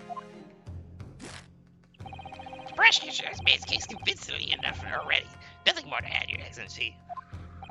Ryunosuke, we're out of options here. This really is our very last chance. I need to see this. Let's see here. Oh, now we got... I'm just gonna look at all these. Nice profiles. Oh, no. No. I want to actually look at this. Synopsis. The poison made from the bark of certain trees in the jungles of South America. Oh, no. Hunters of the region have used it since ancient times to incapacitate their prey. Effects. Instant paralysis in the entire body and subsequent death, even in minute doses. Oh, no. Round entry. Above mentioned effects occur when poison enters the body through a wound, such as a jet inflicted by a blowpipe dart. Oh. to lose ability to render the human body paralytic. It's believed that the toxin could have application as an anesthetic. However, the solution for the respiratory arrest caused as a result of the full body paralysis must be found first, or patients would die of suffocation. Oof. Ugh. That's definitely all about the poison, though. Yes, I know. Your Excellency, the defense does have new evidence. Now look, the unyielding stare of a true Japanese warrior. Well, Miss Brett, Yes, Your Excellency. if you wouldn't mind, perhaps you can grace us with your presence a little longer? It's a delightful invitation, but I'm afraid it's not so very long until tea time. I'll have it politely that... Forgive me, Miss Brett. It seems I wasn't clear. I realize it was phrased as a question. However, I must ask you to treat that as an order. I've said it many times before, but the Japanese language makes no sense. My apologies, dear lady. So, counsel, what is this new evidence that demands the court's attention? Well, I mean, it's literally what I just got. Yes! Miss Giselle Brett, we understand that you were studying under Dr. Wilson at the UMA University doing research. By sheer coincidence perhaps, into a deadly poison. What? Poison? Where are you going with this, counsel? A toxin known as curare, Your Excellency. Even the slightest amount of this deadly poison entering the body could lead to instant death. Objection! What? What complete and utter nonsense. Curare, you say? I've never even heard of it. You wouldn't have done. What do you mean? I mean that you wouldn't have heard of curare before for one very simple reason. It doesn't exist in our country. It doesn't exist? Correct, which means no matter what tests the police could do for toxins, they never identify curare. Why? Because there is no test available here that can identify the presence of this highly deadly poison. That's a good point. What? Order, order, order. Counsel, does this deadly poison truly exist? According to this report authored by the visiting research student from England, curare has long been used for the tribespeople of South America as a poison to lace their arrows. It seems that it's reasonably well known about European doctors and scientists. What, did they get it from like poisoned dart frogs or something? To lace their arrows? The report states that it's produced from the extract of a tree that grows deep in the Amazonian jungle, and it was first brought back to Europe at the turn of the century by explorers. It claims that animals shot by arrows laced with curare suffer instant death. Doesn't that about sum it up, Miss Britt? Objection! Trumpery! Those expressions aren't really trumpery. Disturbing. If the victim had been administered some of this so-called deadly poison, he would have been squirming and writhing in pain, and the other clients would have surely noticed. That's true. What do you say to that, Inspector?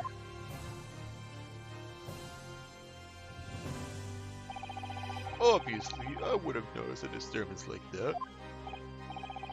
I don't remember anything like that either. I didn't notice the professor being in any kind of pain. According to this, however, it's the other way around. What do you mean, the other way around?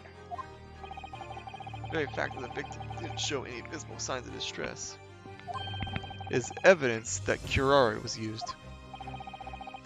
Explain yourself, counsel. The moment this toxin enters the person's system causes instant paralysis. In other words, afflicted victims lose all strength and are completely unable to move. Even if they were in total agony, there would be no visible signs of pain at all. Oh, terrible! Obviously, if a man lost all strength in his muscles, he'd collapse on the floor. But with a chair under him for support, as Dr. Wilson did, the effects could go largely unnoticed. I don't follow, Kazuma. That's just paralysis. I thought the poison caused instant death. The full explanation is extremely unpleasant. Ugh, yeah, I read that. Ew. The poison causes immediate paralysis, as I said, leaving the victim unable to move. But after a short time, the paralysis is so severe, it causes the muscles that control respiration to fail, and it just suffocates. Respiration? In other words, the actual cause of death is suffocation. And all the while, the victim is conscious and aware, just unable to move. That's hideous. To the observer, it would look almost like the victim was slipping peacefully into an endless sleep. But for the victim himself, his final moments would be a living hell. That is the true nature of this deadly curare poison.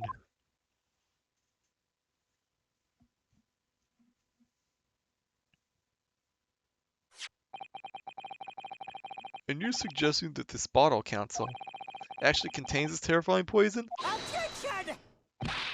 This is all very convenient, isn't it? Hitherto, a known poison for which there is no means of testing. What a happy tale for the defense. Ahem, if I may. All these facts. You think you're so clever, but you must so. It is you who must be taught. Of course.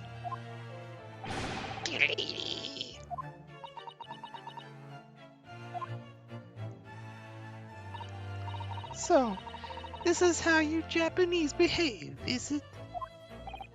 What? You steal another's honest hard work, and then announce the results as if you discovered them. I'm appalled. What a loathsome act. Well, Miss Britt, the feeling is mutual. Whatever do you mean? Capitalizing on the unfortunate circumstances of an innocent man to frame him for a heinous crime. That really is a loathsome act. Wouldn't you agree? Objection! Nevertheless, I for one refuse to accept it. The idea of some poison that doesn't even exist in the great empire of Japan is breaking the rules.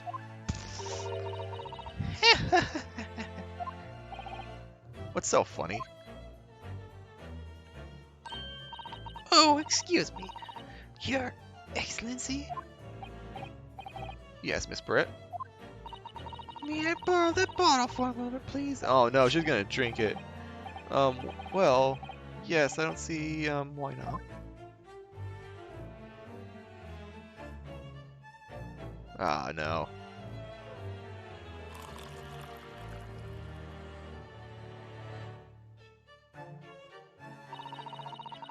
Don't get big. Don't get too big for your boots, you insignificant little island boys. Sorry? To an Englishwoman such as myself, this whole affair is a farcical comedy. Your little police games and these foolish courtroom antics, it's laughable, really. But I'm getting bored of it all now. It's time for the games to end. Cheers.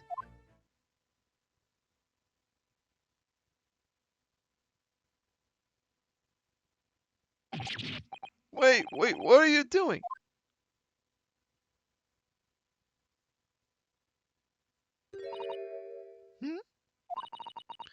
No sparkle left at all. How appropriate for this shabby affair. Ah, damn it. Why are you sweating? This is good for your case.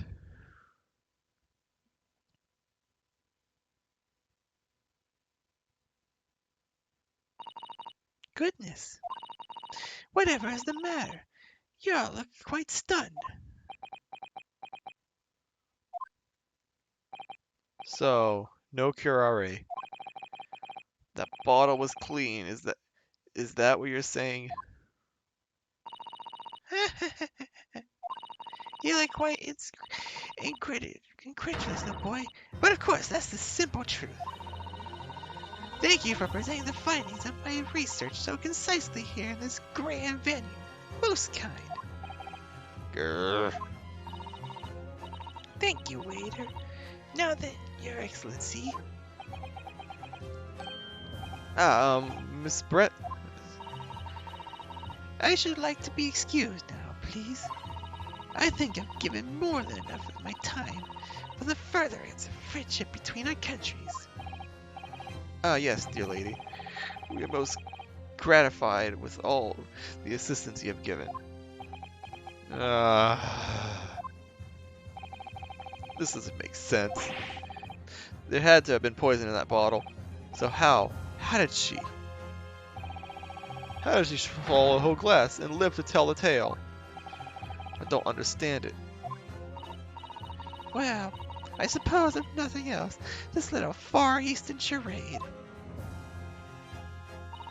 will make for an interesting conversation at the next party I attend in London. There has to be poison. There has to have been poison in that bottle, doesn't there? But there can't have been, because otherwise she would have kneeled over dead. Come on, Ryunosuke. We have all the clues now. That bottle of water.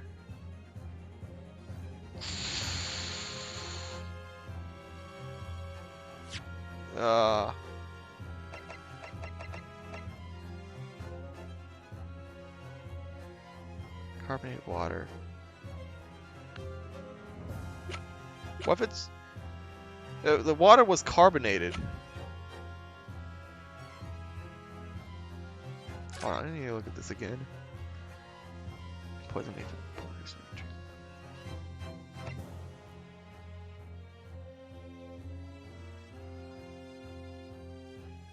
The above mentioned effects occur when the poison enters the body through a wound.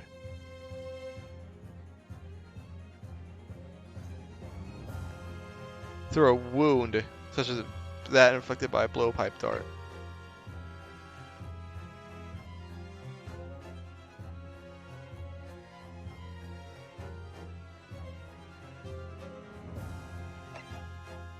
Yeah, the route of entry is wrong. Yeah, she just drank poison. The culprit did put curare and poison in Dr. Wilson's carbonated water. Aye. The defense refuses to change its position. You serious? Objection! Fool, are you blind? There's no possible way the bottle could have contained poison. I mean, we just saw. Miss Brett drinking the water from it? That's right. Which rather complicates your argument, I think. And you believe that complication can be explained? And I believe that complication can be explained. How exactly? I need to think through all the things that don't quite add up here, one by one. I'm sure the answer is in the evidence we have in the court record somewhere. It has to be. Very well. The defense truly intends to assert this claim. Then I must ask you to support your assertion with evidence. What explains how the witness would consume this supposedly poisoned water unscathed? It says so in here. Yes! The answer to this riddle is right here in Miss Brett's own research report. Objection! That's not a valid explanation. No? After all, we don't speak English. The reporters are just... You seem to believe the young scoundrel is trying to ridicule the court, Your Excellency. I'm not trying to ridicule anyone, honest. I'm just reading Susato-san's notes. I concur. This report is too extensive to be considered in its entirety by the court. You'll direct us to pertinent section. Oh, really? Looking at the report revealed. Blah blah blah. Fine. Okay, I need to actually read what it is. I forgot. That was the special characteristics.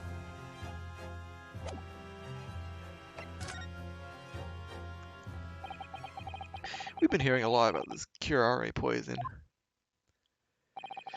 And it's left me curious about something. Oh, console? Well, it sounds as though indigenous hunters have been using these poisons for years and years to lace the heads of their arrows as they shoot at whatever prey they're hunting. So we've been led to believe, yes. And the point of hunting is to catch prey to eat. Get to the point, please.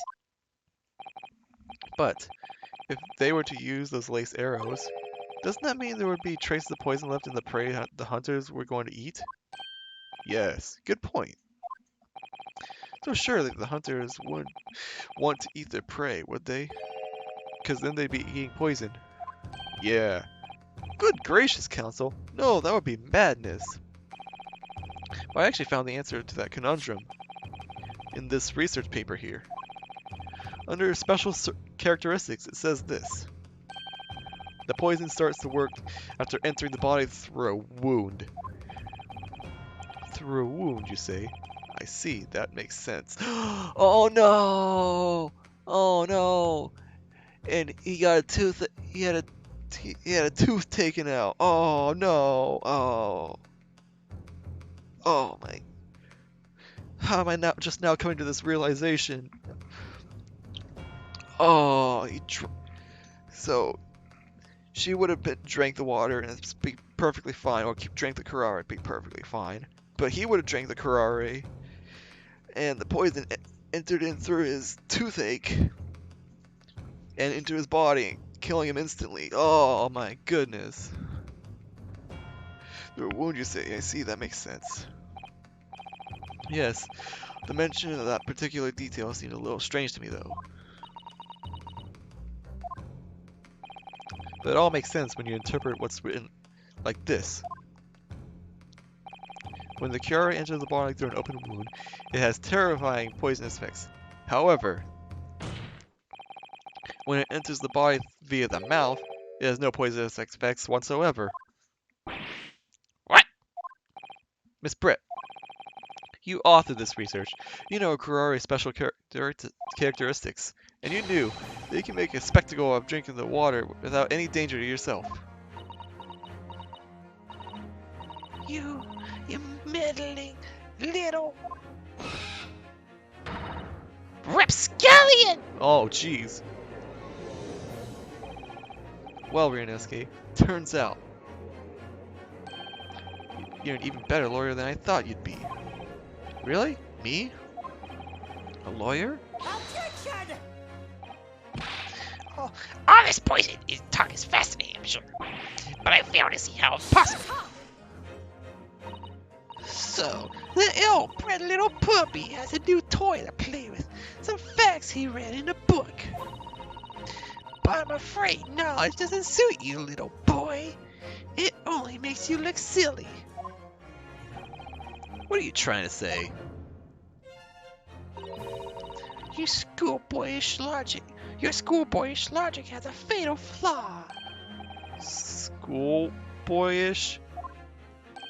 Flaw? As even your brain has managed to deduce, curare is safe to ingest. It seems likely that its effects are neutralized by the acidic nature of the gastric succus. Hey, yay! It's the same pose that Phoenix has. Oh, yes, well, of course. Gastric suckers, what are they? So, if this lethal poison is completely harmless when drunk, the professor wouldn't have died when he swallowed it, would he? Ah, That's right. good gracious. That's basic science. Science that even a schoolboy should be able to understand, no?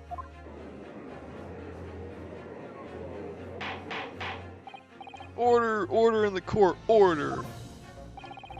The logic holds. The lady and the professor drank the same poison. They would be affected in the same way.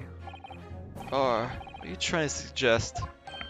Yes, this Karare poison is completely irrelevant to the case on trial. That's right. Surely, even a little cockroach like you could understand something as simple as that.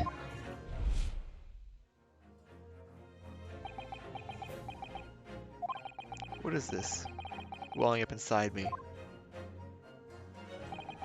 I've never felt like this before.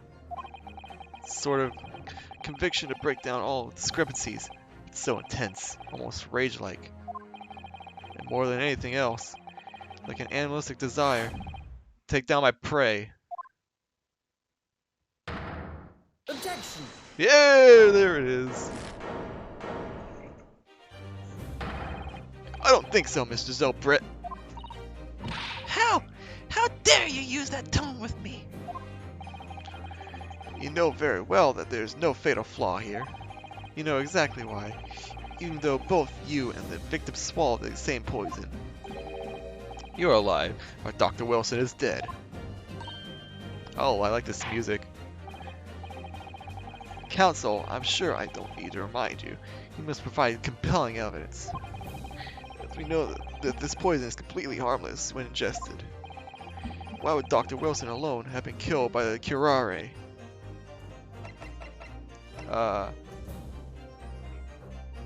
Work at dental. I'm making sure. Oh wait, no. No, I don't know. Those are right here. Dang, murder. Undergone dental treatment. Or is it this? No, that's not it. Take that! Take that! As Miss Brett so readily pointed out, she drank the same water as the professor. However, there was a fundamental and fatal difference between the two diners. A fatal difference?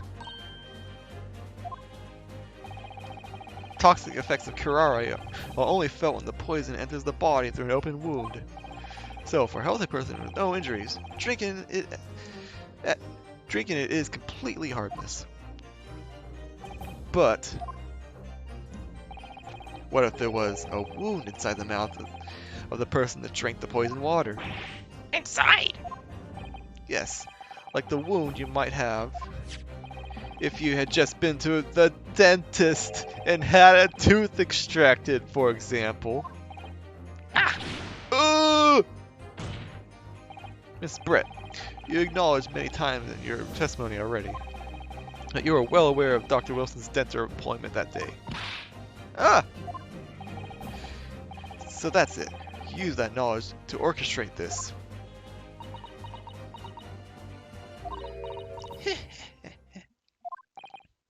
Is she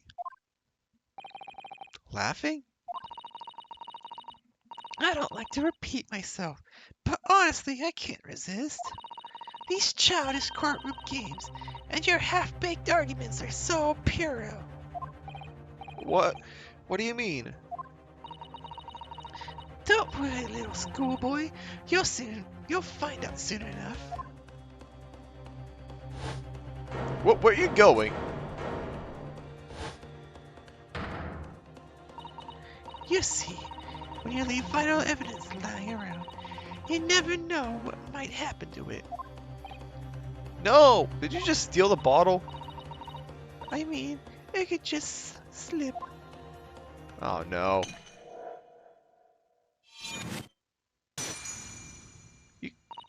Oh dear, how careless of me. Jeez, man. I'm afraid some crucial evidence may have just been tragically destroyed.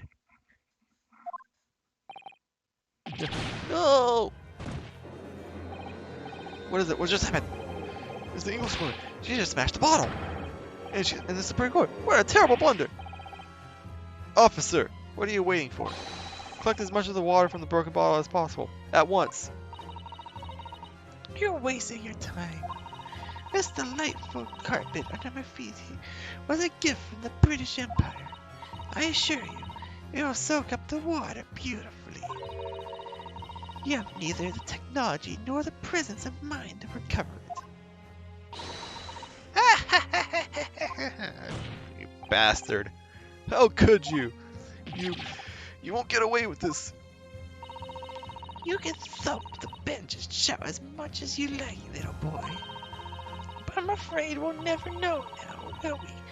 If there really was poison in the bottle, or not. You. And let us not forget, we still have some very compelling evidence left intact. Isn't that right, counsel for the prosecution?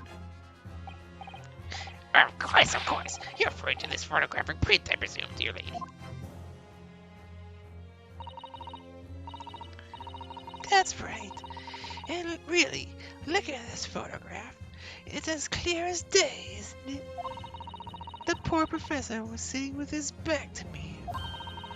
So of course, the only person who could have shot him from the front is a little schoolboy. Yeah, that's not right. We never actually acknowledged that those chairs are sitting away, facing away from the table. Objection!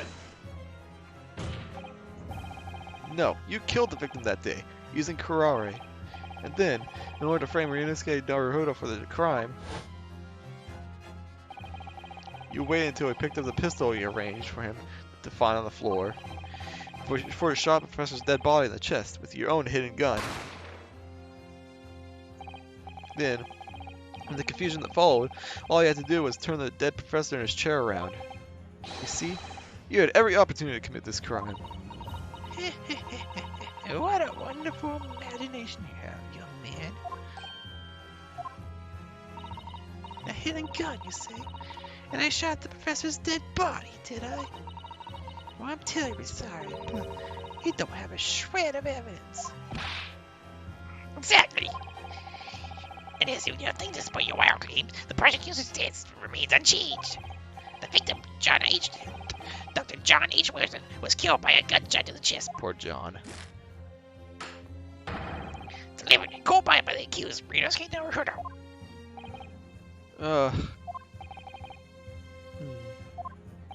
This is unbelievable. How could this be happening? We had her, but now, is she really gonna get away with it? It happens in every Ace Attorney game. You gotta find like that one piece of evidence. The way she destroyed that evidence was obscene. Ryunosuke, yes? We've come this far, but now you're the only one who can finish it. What? What do you mean? We've lost the final piece of evidence. It's true. So if there are clues left for us to use now, then they must be in your head. Oh, geez, we're gonna do this. In my head. You told me before that your powers of observation were the one thing you could really depend upon. Well, yes, that's true, but I didn't manage to notice that this woman was a foreigner with a swan on her. So think back now. Again now. Try to remember every last detail about the scene that day. Everything you saw, everything you felt, every color, every smell. What I saw, what I felt. Every color.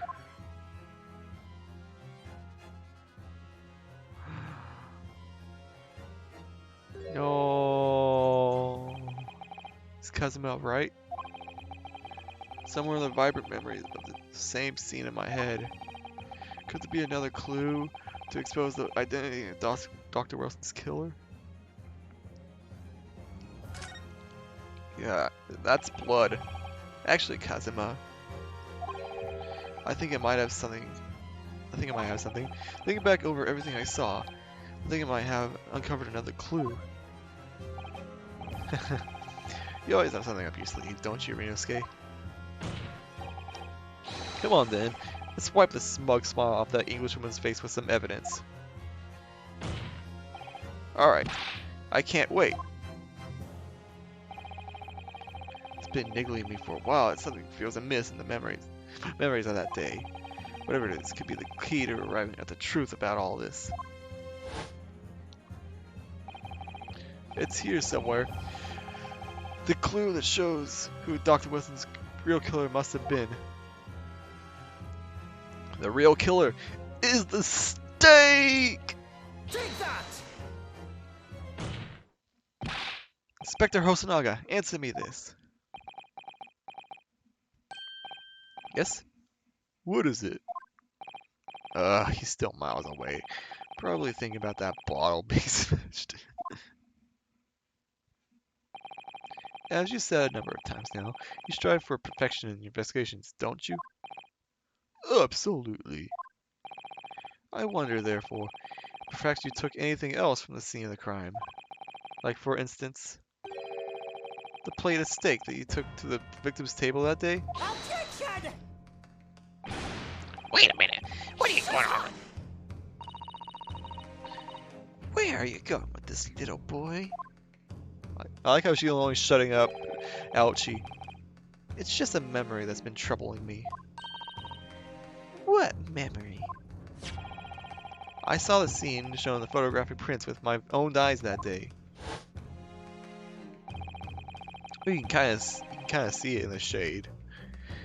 And I saw on the wooden base of the plate that the steak was served on was a splattering of blood. What? Oh, really? And what of it? Obviously, that must have happened when you shot the professor. No, that can't be the case. Take a good look at the photograph and the relative position of everything there. The plate of steak is almost directly behind the victim. If I'm supposed to have shot Dr. Westman in the chest from the front, there's no way that the blood from the victim could have ended up directly behind him. Yes. The blood to have made it onto the plate. That implies the plate was between the victim and the shooter, which means that the shooter must have been sitting opposite the professor, as you were. Giselle Brett. I beg your pardon? Objection! This is beyond ridiculous. Fabricating nonsense.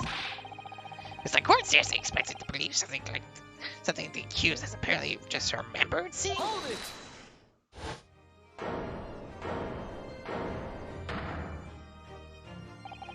This could be the moment that my entire career in the police force has been leading to. Inspector, you mean? Yes, I took the plate in the interest of preserving evidence from the scene of the crime. I took it, meat and all. I don't care if they call me a crime scene theft because of it. You did what? I took the steak that you had been eating, Miss Brett. I took the steak and that the surgeon had been eating. And I did it all in the name of justice. Better not say injustice we trust. Then we can find out for sure whether or not there's a bloodstain on Miss Brett's plate. We must examine it now.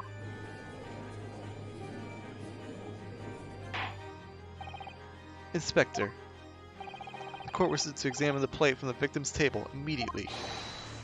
Yes, sir.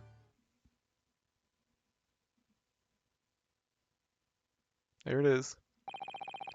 Sorry for the delay. Here's what you ordered. The steak. Well, what about the blood? Is there blood on it? Of course there isn't. Quickly, Inspector, the blood, man. Show the court. Of course. Examine the plate at your leisure. Damn it. No, no blood. No blood anywhere. But no, that's impossible.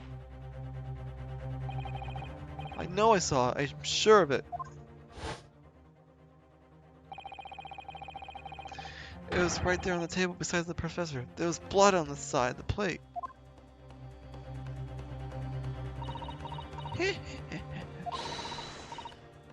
What unbecoming expression, little boy? You see, this is why I always say you can't trust what the Japanese tell you. Ah, couldn't agree more. In the case of this disgrace to the Empire. I believe we may finally have reached a conclusion to this trial. This is like the third time. Let's hope so. Then let's pretend attempt at courtroom proceedings is painful to watch. But I do promise to do my best to forget all about it when it's over. And we were so close. This story, like you say, reveals the facts all too clearly. If the story like an accused wishes to examine it again, be my guest. Alright. Play I saw or thought I saw, just a figment of my imagination. Well, we'll see. No blood on the back. Can't find anything about a place. Oh, that's not.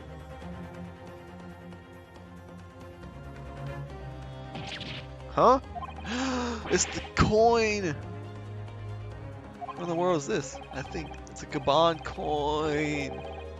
It's the hallmark of the warrior, I believe. Why is the coin under this play of stake? No, I don't mean what it is. I mean, what's it doing there? Wait, did you say it was a hoary Gabon? Yeah. And apart from the meat juice, it looks to be in good condition. I imagine it's very valuable. This isn't the first time today there's been talk of a hoary Gabon. I've heard pearls for swine, but I've never heard of bullion. Bullion? I don't think you'll ever will again. It's extraordinary, though. This means.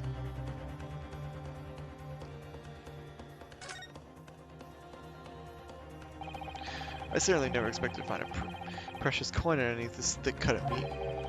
And it's from the Hoyer, too. That make it really quite valuable. It's well marinated in the juice as well. Look. What? Are you thinking of eating it? No. The next time I order a steak in an expensive restaurant, one thing's for sure. Heart's going to be racing as I lift up the meat and peer underneath for a price. I think you might have the wrong end of the stick about this reading this game. A Gabon going underneath the steak. There's only one logical explanation. Alright.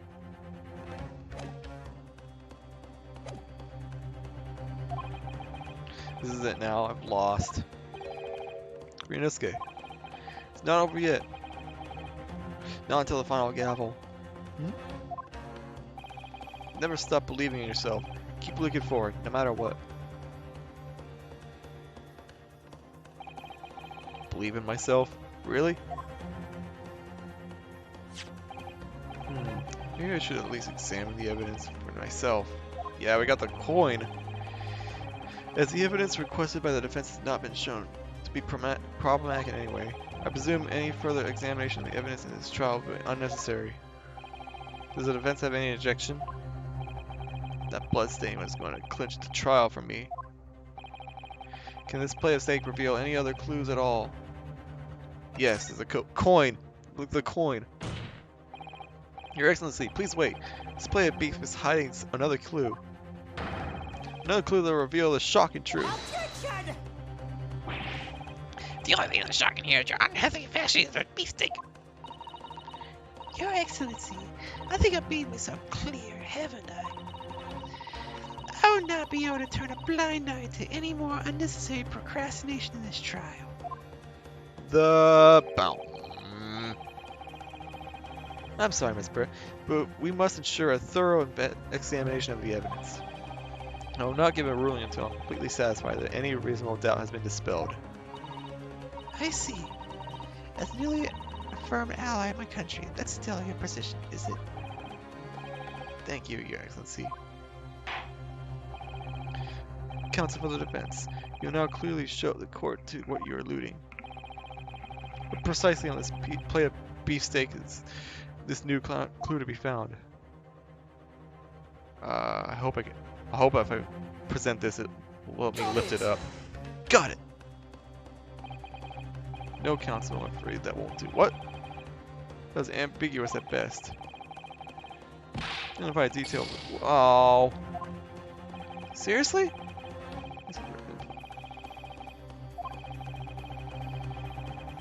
Take over and over.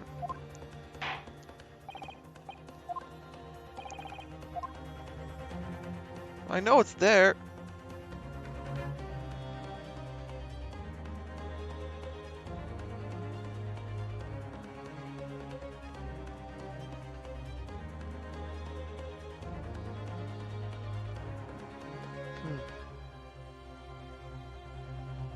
Got Right it. there. No?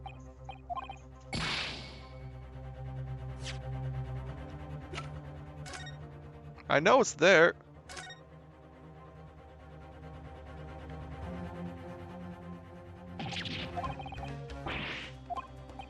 Yeah, no, I know.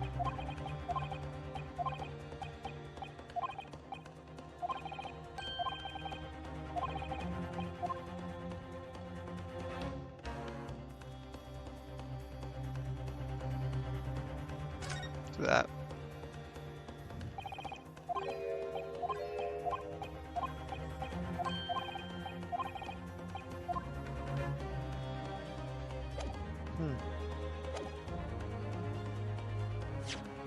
I'm saving.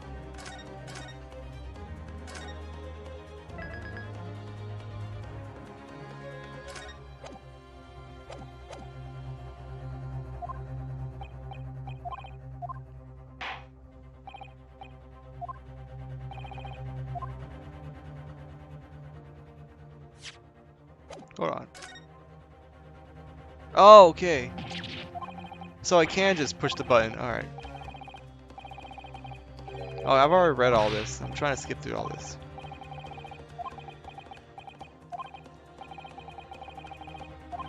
Jeez. Why is it going so slow? Blah blah blah. I know it's a Hoy Air coin. Maybe this is the question Luna got stuck on. Because she didn't know to push the A button. Got it. There we go.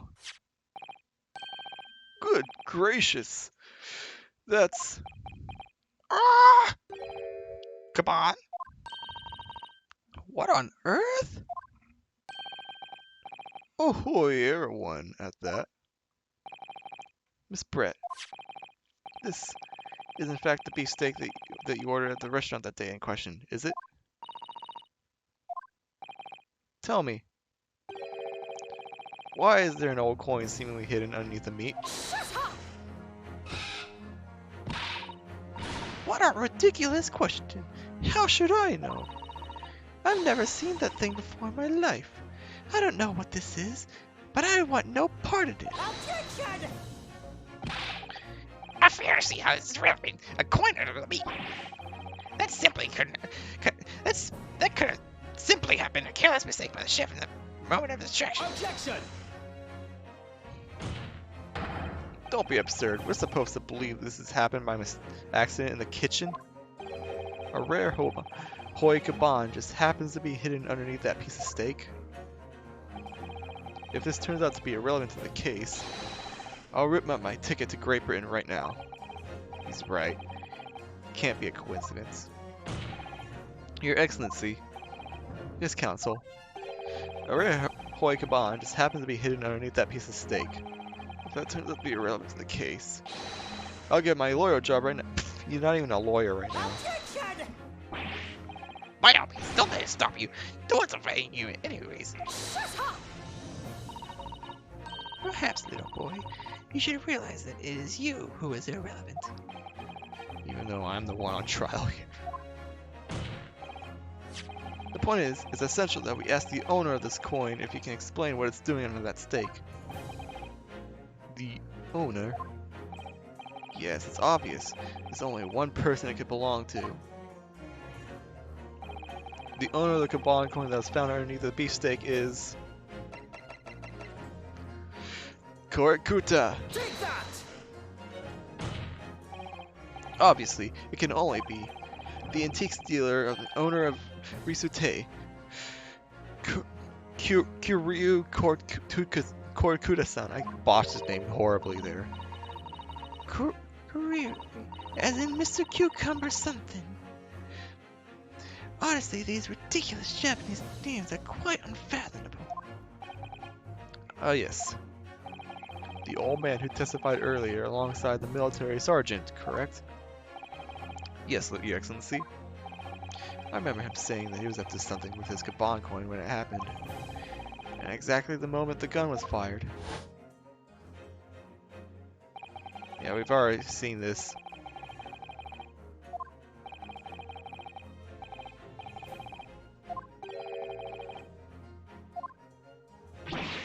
He almost broke that bottle too.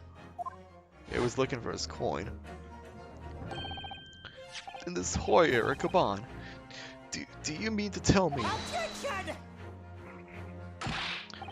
No, please. Why would Koda's Kaban be sandwiched between the victim's beefsteak and his plate? It makes no sense. Yes!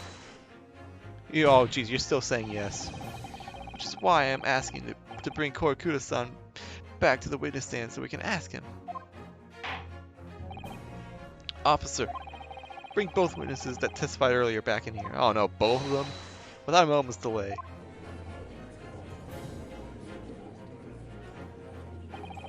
I can't believe we've come back around to that pair again. But I have a hunch, strong hunch, that if we chase down the real significance of this Kaban, we'll find that it's a key element in this case.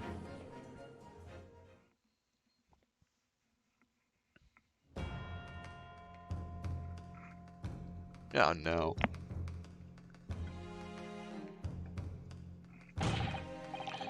What's it all about? Why have I been caught up in here again? Yeah, I want to know that too, because I don't have a reason why. I don't know why you would be caught up.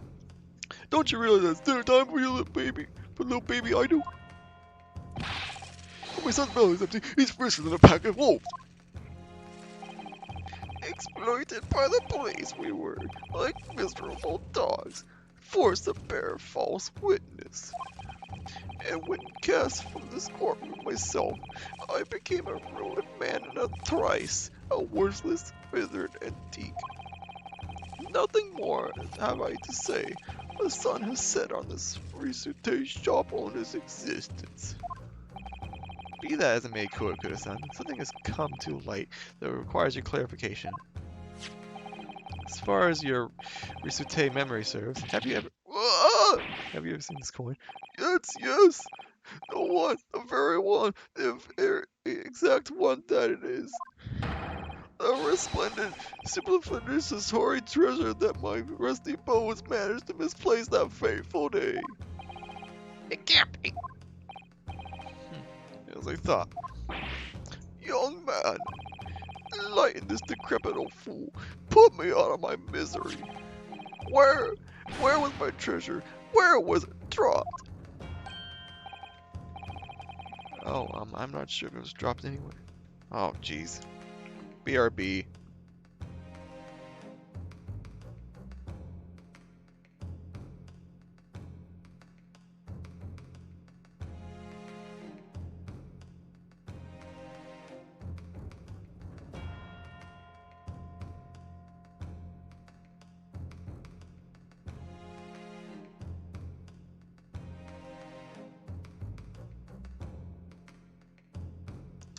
That was weird. Something we just kept.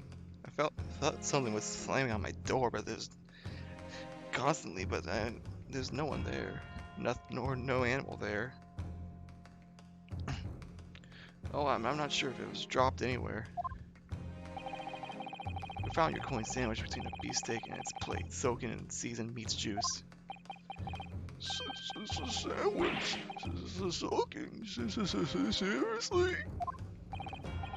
Clearly, it couldn't have fallen there by accident, which means somebody must have hidden it there on purpose. Somebody concealed my hoy treasure between a slab of meat and a metal plate? Who would do such a thing? Such an unconscionable thing?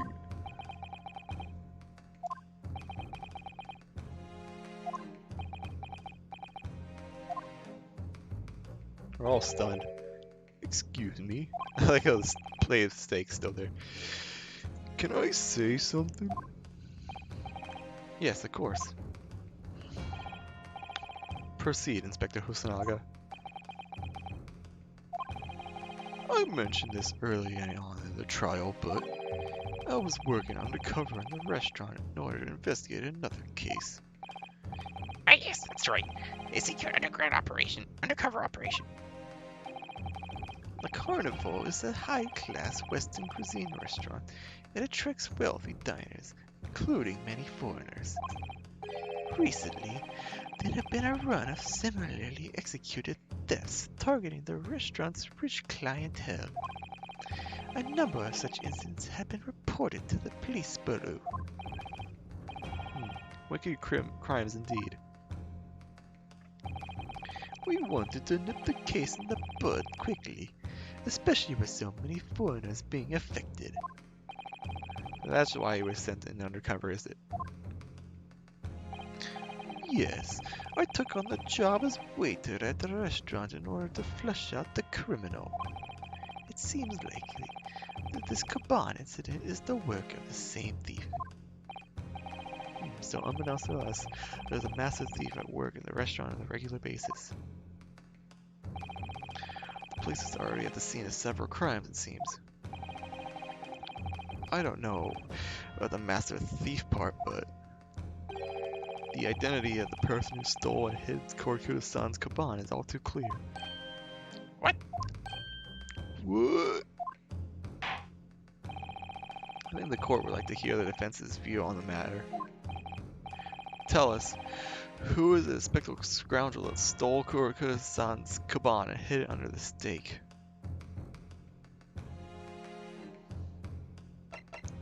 Huh.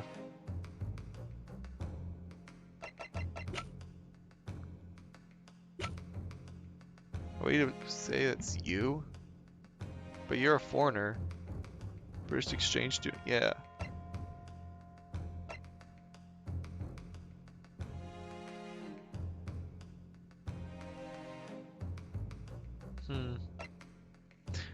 You're the one who was... Huh. Well, it can't be you. I mean, why would it be you? You're irrelevant. You're the prosecutor. You're irrelevant. You're the one who was actually looking for the coin. Maybe you went undercover. Maybe. I guess also, because I only have 2 life.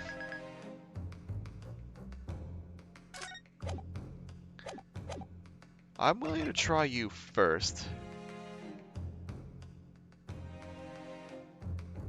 But wait, actually no. Man, I don't know her. I wouldn't know her motive. So she.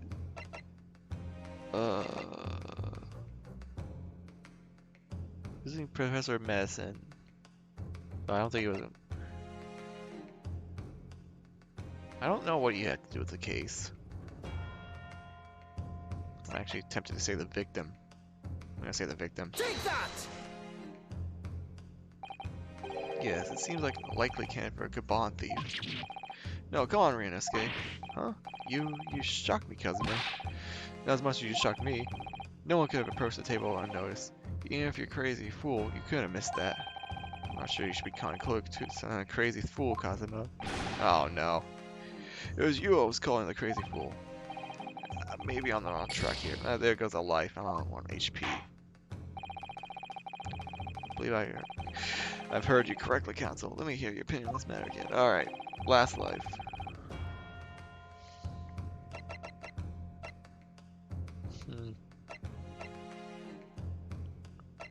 So, I'm gonna go with my second guess. Take that!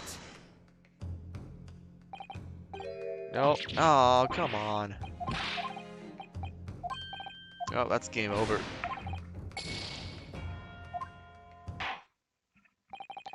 That will do. I'm now satisfied there was no reasonable doubt remains. That no reasonable doubt remains in this matter. The defense has consistently failed to refute their adequacy. But no, I don't want to die. Accordingly, I hereby announce this court's final defendant, Ryunosuke Naruhodo. Guilty. No. So restrain the accused and send the telegraph and communicate to Great Britain without delay. Accused will not be granted the right to appeal. That is all. Court is adjourned. No. Slam.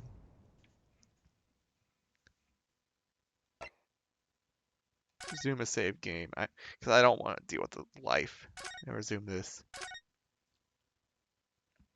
I'll deal with the life penalty. That's just my playstyle, so I'm gonna go with. Take that! Obviously, it can only be you, Sergeant Yesanosa. What? But how? How dare you, sir? You monster! Monster? I stole the Kaban, did I? I'm the master thief of the Love Carora, am I? You're seriously accusing me of these crimes, cadet? But it wasn't me, it was Ido. Ido was mastermind behind this. The baby.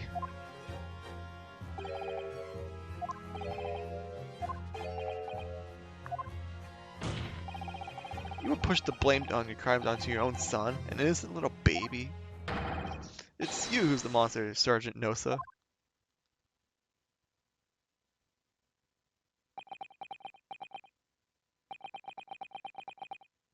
Ugh. Oh! Clippity clop. What the heck?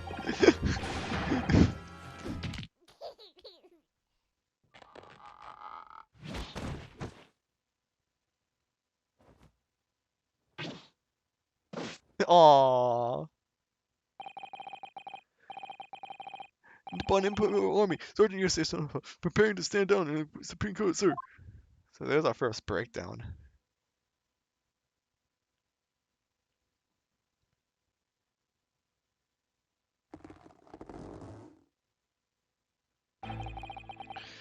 Do any of you know of the extraordinary low wages that the Nippon Imperial Army pays those it expects to keep our country safe? I understand the temporary increase in taxation of owning and recent conflicts remain in place. And I've heard it's hard for lower ranked soldiers to make a living, yes. All I want is to put a hot meal on the table for my son. That's why you were stealing things at a restaurant. This place is heavy with money. Every 3 days, I go there to reconciliations at Target. And I enjoy chopping my way through a good steak at the same time. Sounds like it doesn't bother with a knife and fork even, which is worryingly believable. And your target that day was the old man and his Kaban. Yes, sir. He was an easy mark. I slipped a coin in my pocket without any trouble at all. A veritable phantom thief you are. I was all set to leave the state, which I was halfway through devouring when it happened.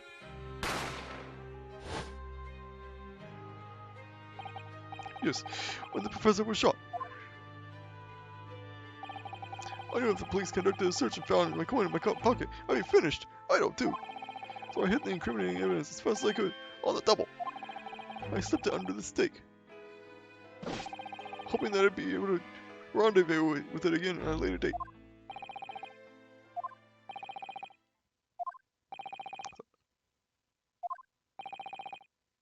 Everyone's speechless. This is ridiculous. Perhaps you can carry on with this absurd prattling in your own time.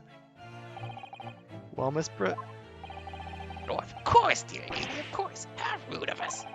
I'm quite sure there's no need to detain you any longer at all. May the same gentlewoman please be excused, Your Excellency? Indeed. The theft of the Kaban was completely perpetrated by this baby saddling sergeant. It certainly appeared to be unrelated to Dr. Wilson's murder. Of course it is.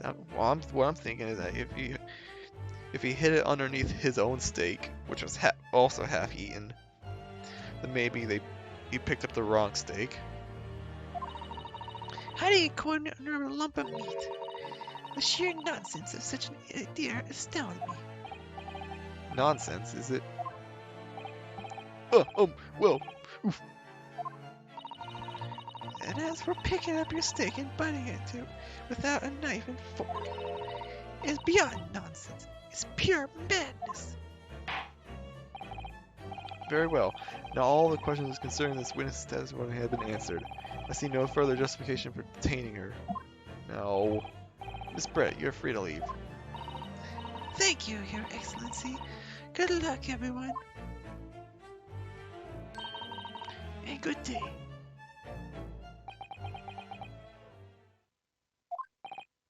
Ryunosuke, what's the matter with you? This is no time for daydreaming. Oh no, it's just something about Miss Brett's parting words there got me thinking. I can't quite work out what exactly. Something she said jarred with me. I feel like there was a contradiction in there somewhere. Something didn't quite add up. Oh no, did she say something? If that's the case, don't just stand there thinking. Make your voice heard. Sorry? You can think later, but if you don't call it out now, it'll be too late. The trial will be over. Hold it! Wait, Miss Brett.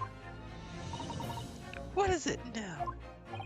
I'm afraid, just one last time, there's something I'd like to ask you. I'd like you to explain the contradiction in your parting words from just a few moments ago. What are you talking about? What contradiction? Attention! What news and noise is this? Well, what parting words are you talking about, Ryunosuke?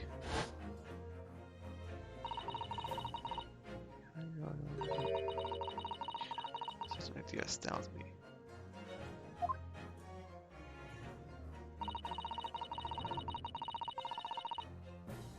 Picking up your stick.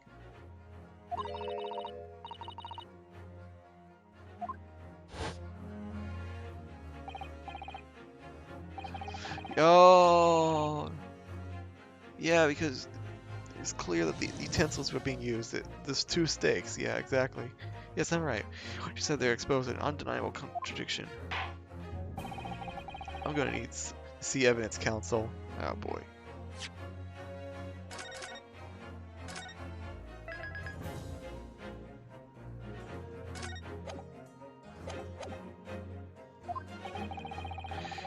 If Miss Brett's words truly are contradictory, where is the evidence to prove it? Hold on, is it this one or is it this one? Yeah, it's this one because the evidence is clear that knife and fork were used. Take that! The photographic print of the scene taken immediately after the incident occurred. What's interesting is the plate of steak you see on the victim's table. The steak that Miss Brett had been eating before the professor was killed, yes. Go on. More accurately, Your Excellency, the steak that was on the victim's table just before the professor was killed. Now you're just splitting hairs. Not true. Doesn't something about the steak strike you as very unnatural? Unnatural? What on earth do you mean? It's extremely obvious. I'm talking about the shape of the edge where it's been eaten. I see you notice it too, Miss Britt. What are you talking about? Notice what exactly, counsel? Just a few moments ago, Miss Britt claimed. No Englishman could even contemplate picking up a steak and biting into it without using a knife and fork. Of course she did. She's a fine English gentlewoman herself. Take a good look at this steak, particularly the edge where it's been eaten. Oh, yeah. As you can see, there are clearly defined barbaric teeth marks. Ah! Oh. Ah! Looks like Miss Brett has realized something. So, if the witness, as she claims, wouldn't contemplate eating anything without using a knife and fork, there shouldn't be teeth marks in the steak at all. Attention! Okay, I guess there's that too. But what is your actual point? Perhaps the delightful Miss Brett. Oh, she's nervous now. Oh, whatever you say, dear lady. As I said, I really must be leaving now. No, don't you go. Afternoon tea with the Mr. of Justice cannot possibly wait any longer. Of course. This'll all be over between you and I. Rest assured, I'm about to put this rookie in his place. Just everyone to. I've heard enough, you irritating little spectacled samurai relic. Of course. Dear lady. What's the matter, Miss Britt? Have we ruffled your feathers? Clearly, the witness knows what this means. She realized the catastrophic implications of these teeth marks in the stake have for her. Ryunosuke, do you know where you're going with this? Yes, now at last, it's all come together. The mysterious teeth marks in a steak that have allegedly been eaten with cutlery. The reason why the bloodstain I know I saw somehow seemed to have disappeared. And most importantly, the evidence that proves once and for all who shot Dr. Wilson that day. I accept that these teeth marks in the steak are a little unnatural, as you put it, Counsel. But what exactly are you suggesting that tells us? Everything, Your Excellency. Everything?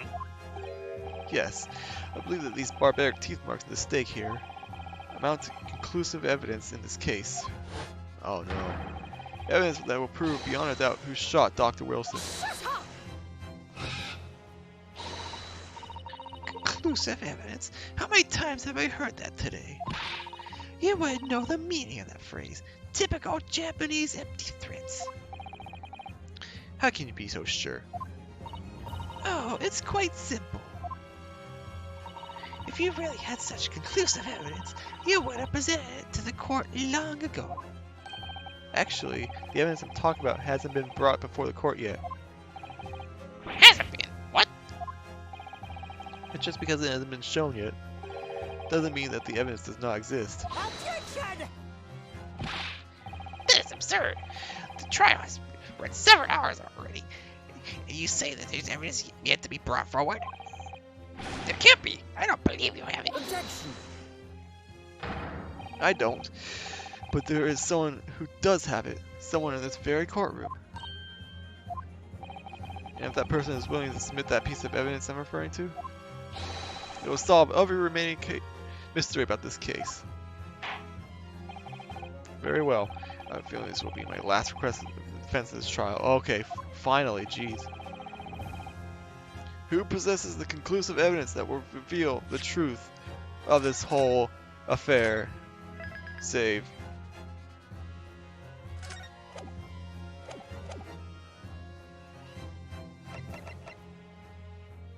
Who possesses that conclusive evidence?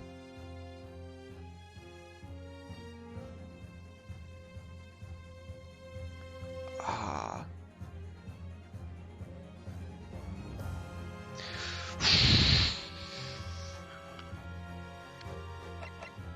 I want it. It's either him or her. And honestly,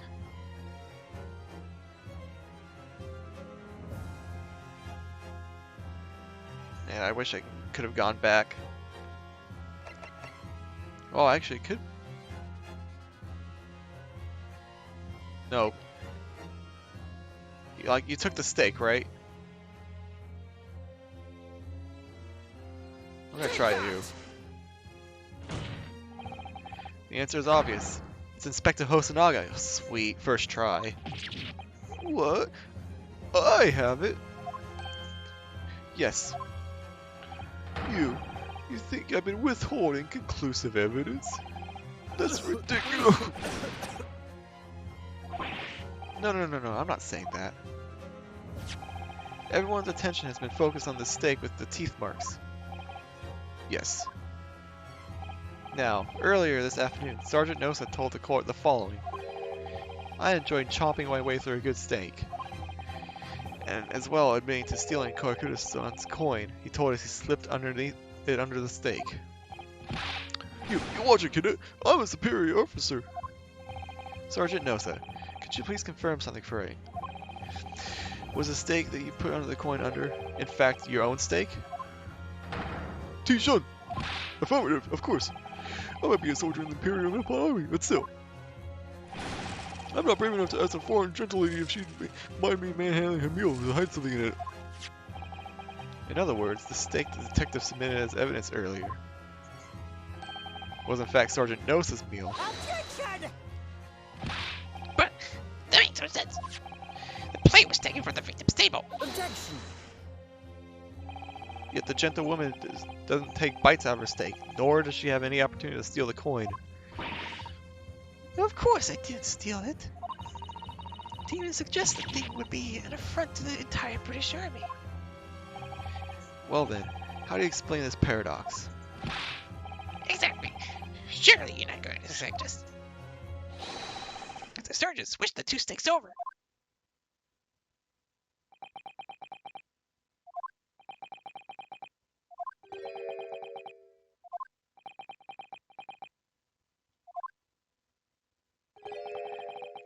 You did switch the plates?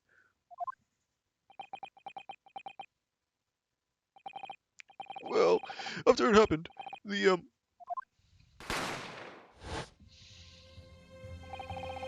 I saw the civilian had been murdered right in front of my eyes like that, I panicked. And as I said, I immediately lifted my stake and hit the coin underneath it. But then when the waiter announced he was an undercover policeman, I thought I had it. If he decided to investigate my slab meat, that'd be it. That became my marching orders. So when the cadet here was arrested and taken off to the kitchen, I seized my chance.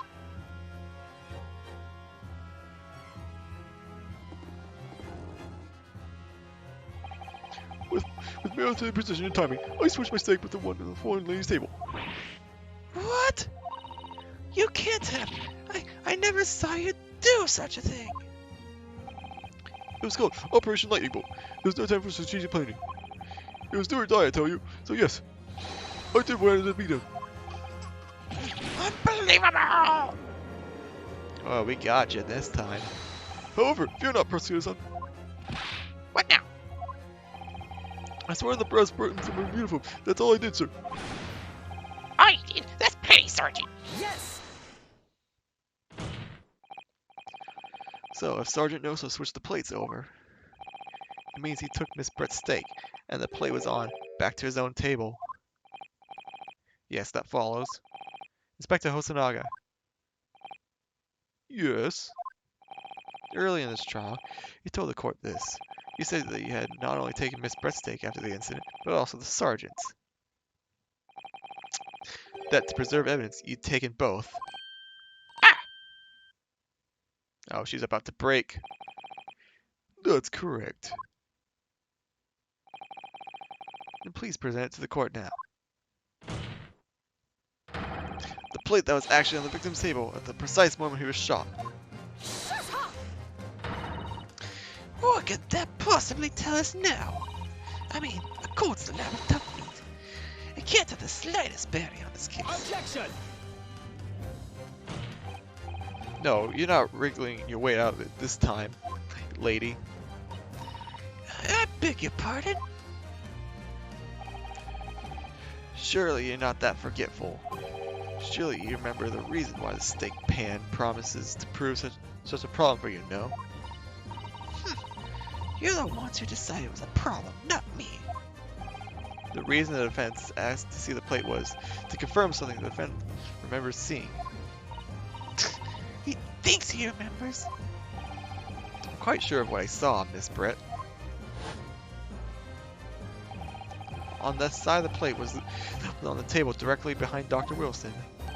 There was a clear splattering of blood from the gunshot wound to the victim's chest. I believe the defendant's memory serves him well.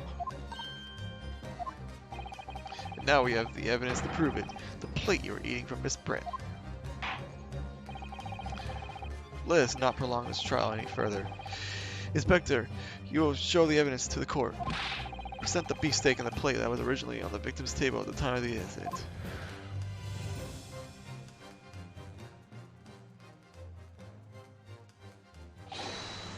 Yes, sir. There it is. I see the blood right now. Sorry for keeping you. Here is the other stick and its plate. Please feel free to examine it.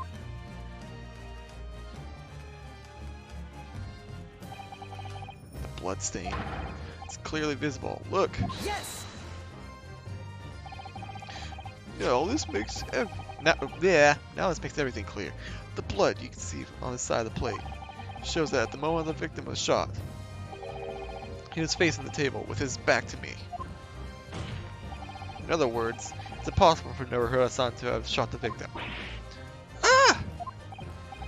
It can't be. In fact, there's only one person who could have possibly shot Dr. Wilson from the front. I'm sure everyone knows by now who that person is.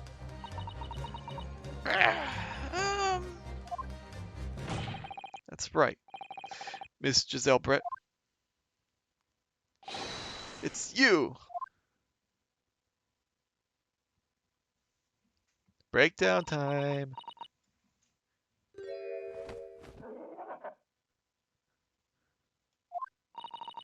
Outdone by a Japanese, by a Japanese schoolboy. No, no, no.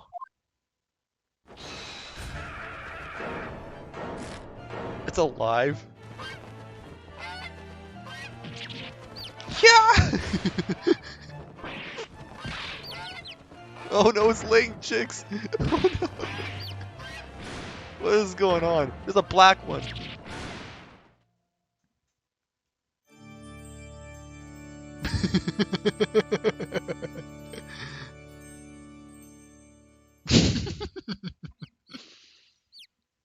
Oh, and Ouchie got the black one.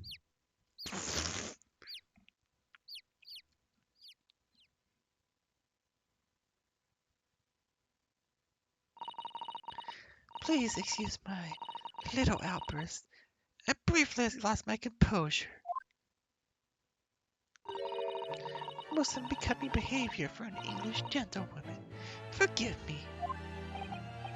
Well, Miss Britt, I think it's time you told the court what actually happened that day. The truth this time. Gladly, Your Excellency.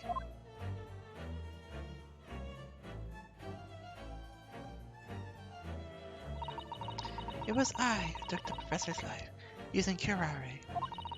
As you surmised, I chose that particular day for one very important reason. The professor had a dental appointment for the extraction of one of his teeth in the morning. What was her motive? We never went over motive. So you plan to kill the professor, knowing that no trace of poison would be found in his water. Because curare is unheard of here in Japan. Yes. Of course, I never intended to remain at the restaurant for as long as I did.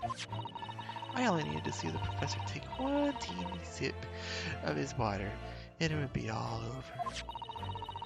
I'd place the steak I had ordered in front of him to make it appear as though he had been dining alone, and leave immediately.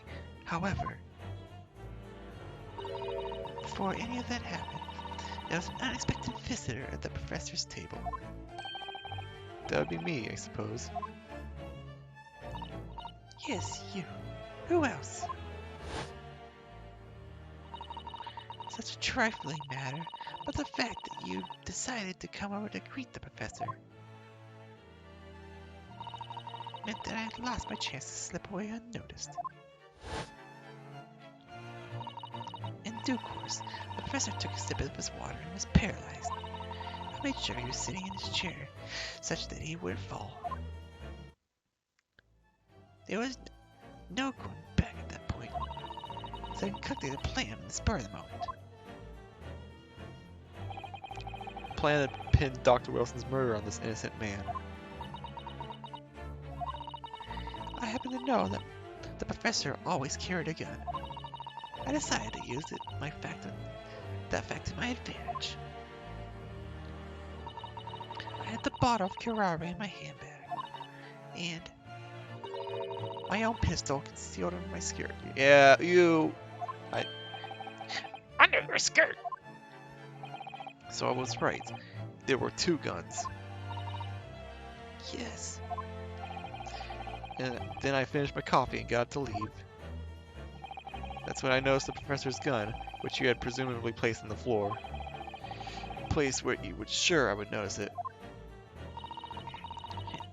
And everything went according to plan. You noticed the gun as I had intended. And then, just as you bent down to pick it up, It all makes sense now. That's when you shot the professor with your own gun. Even though at that point, he was already dead. naturally, the gunshot caused a commotion, at which point the waiter appeared. Obviously, I assumed Naruto-san was the culprit and apprehend him. I took him to the pantry, then I joined the kitchen and locked him inside. That's when I took the opportunity to turn the professor in his chair around. Because, of course, you need to make it look like the defendant had shot Dr. Wilson from where he picked up the gun.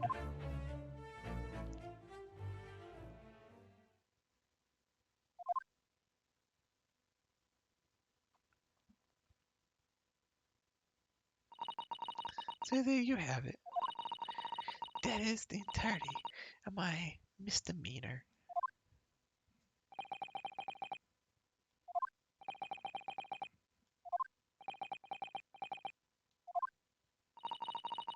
Your Excellency, Yes? I wonder, might I speak with you in private later? I shall call on you. Thank you. Good day then, everyone. I hope you can forgive me, Naruto-san.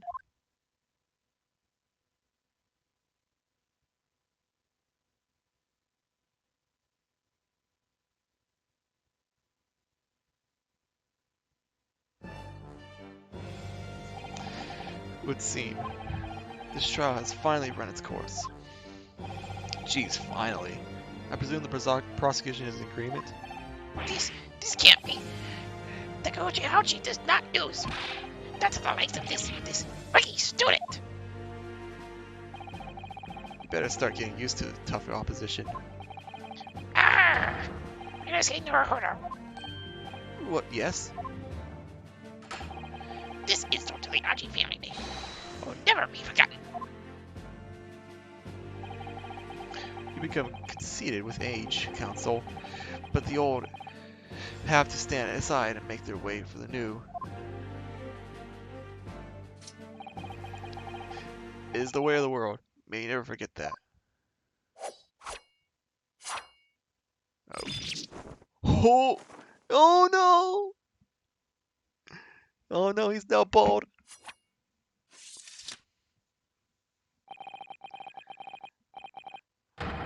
A thousand millennia may pass, and still the Aochi clan will never measure up to the Naruto clan. Oh, sick burn on Winston Payne. This trial in the Supreme Court of Japan will, I believe, go down in history as the start of a new chapter in our country's judicial system. Despite being summoned as the accused, you, Ryunosuke's Naruto, present an excellent case. Thank you, Your Excellency.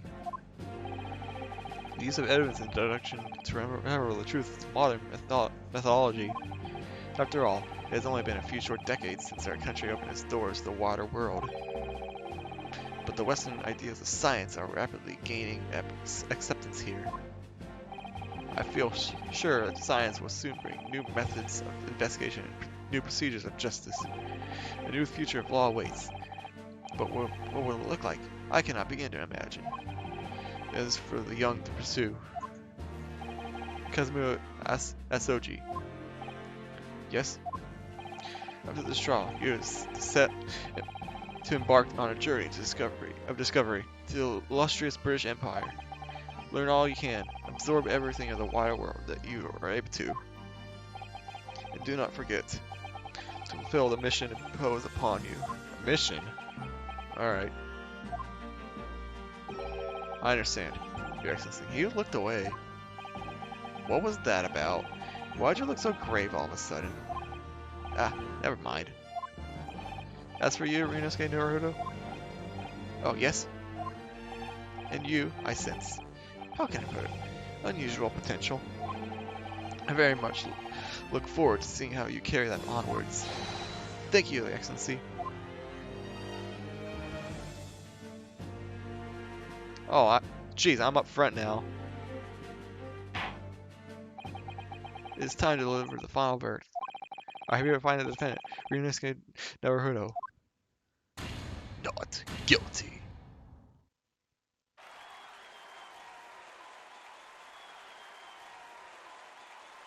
Hey, they're flower petals instead of cherry blossom petals instead of confetti. This court is now adjourned.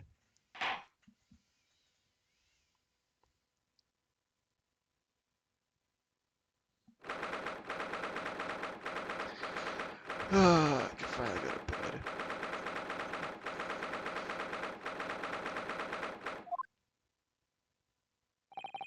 I can't believe it. I can't believe what's happened. I made it. I defended myself and made it through that horrendous trial. Ryunosuke, you finally pulled it off. Congratulations. Well, I couldn't have done it without you. Thank you, Kazuma. Ha ha ha. No. It was a pleasure to watch you at work. So you owe me an extra large sukiyaki from the place on University Street. Don't forget. Good afternoon. All your hard work has certainly paid off. Congratulations to both of you for providing Naruto-san's innocence. Our trustworthy judicial assistant. You worked hard for that result too, you know. Oh no, I didn't do anything. Thank you so much. If we had had that research report on Miss Brett's, I didn't know how things would have turned out. Your kind words should really be for my father. I was simply doing as he asked. It was his idea for me to go to the university and investigate. Your father? Ah, yes, of course.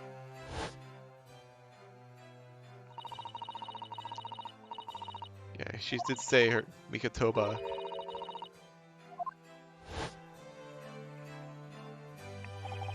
Speaking of Mikatoba. Oh, there you are. I believe congratulations are in order. Yeah, there he is. Naruto, you did an excellent job. Thank you, Professor. Oh no, it is I who should be thanking you, after all. Your efforts exposed the true criminal that took the life of my good friend. Good friend. Oh yeah, I mentioned that before. It was you who actually invited Dr. Wilson to Yumei University, wasn't it? Yes, that's right. Professor Mikatoba studied overseas himself. He went to study forensic medicine in Great Britain. Presumably, that's when you met Dr. Wilson? Exactly. In those days, we worked together in the same hospital. Oh, you worked together? I never heard mentioned that before. Well, it was a long time ago now. Besides, it's your turn, SOG. Great Britain is a magnificent country. It leads the world in science, medicine, engineering, culture, and of course, in law. Watch and learn, my boy. See what's happening in the world's largest melting pot. I will. I'll learn all that I can. I swear on this, the spirit of the Osaji clan. You're not taking that sword to Great Britain, are you? Of course I am. Japanese man's katana is in his soul. The blade shows me where I need to go. And cuts down anything that's in my way. Yes, I've definitely seen how sharp it is already with my own eyes. That reminds me, what's happened to the woman? To Zhao Brett, I mean. After all, she's guilty of murder. Oh yes, her. It's not easy to tell you this, but What do you mean? Surely she's going to face her trial herself now. She's a true culprit. Oh, jeez. she will be leaving Japan in the very near future for Shanghai. What? Why is she going to China? What? Shanghai? Giselle Brett will not appear in court again in this country. I'm certain of that. What? Why not? The matter of consular jurisdiction. What? Oh, hi. Inspector Hosonaga. It was a hard-fought battle in the courtroom today. Very impressive to watch. I must congratulate. What's all this about consular jurisdiction? We cannot try this particular foreigner for her crimes here in Japan. What? We can't try her? But then who's gonna bring her to justice? A British consular court will hear her case, somewhere far away where our voices can't be heard. But why consular court? Professor, I simply don't understand. I thought consular courts were a thing of the past now. Oh, what?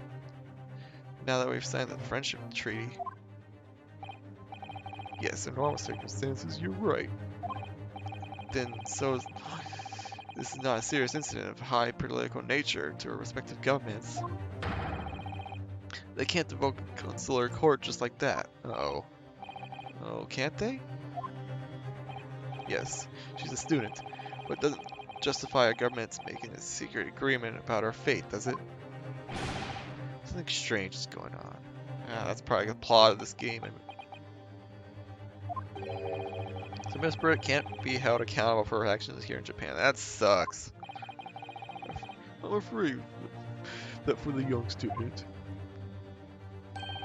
today's trial was nothing more than a game all along. There was never any danger of comeuppance for her. I don't believe it. This is so dumb. The British government's Foreign Affairs Ministry has demanded that we hand over custody of Miss Brett. They're obviously taking this foreign student committing murder very seriously.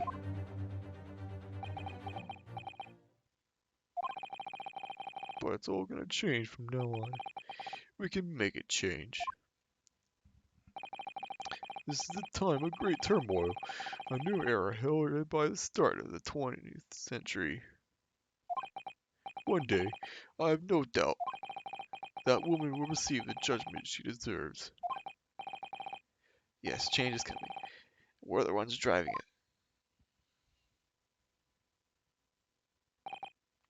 Well, I think that's enough seriousness for now. This evening calls for a celebratory drink. Professor. You're right. There's no time for gloomy faces. We should be celebrating Ryunosuke's not guilty verdict. Let's start having some fun. Aww. In that case, may I suggest La Carnival? As the head waiter, I should be delighted to provide you with ample food and drink. Aren't you a detective, though? You're a detective, Hosonaga-san, aren't you? Let's not worry about details for now. To La Carnival, will you accompany us, Professor? Of course, La Carnival's food is second to none. I should go and attend the paperwork for Naruto-san's release. Oh yes, thank you.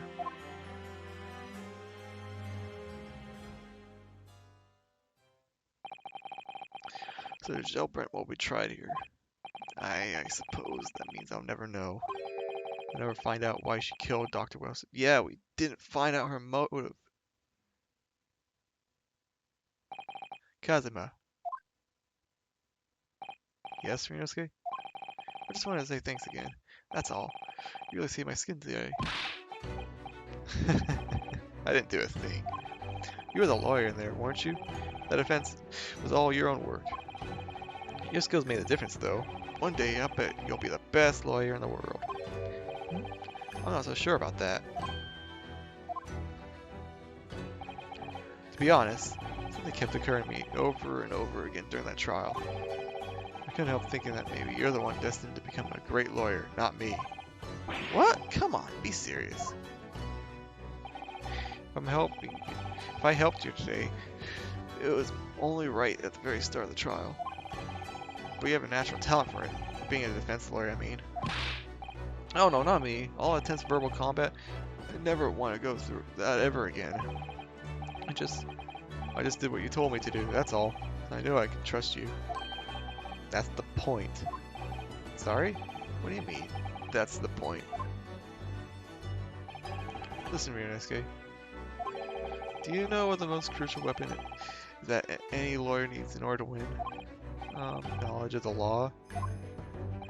No. The ability to believe. To believe? To believe what? A defense lawyer has a fight for his clients. He has to believe in them at all times.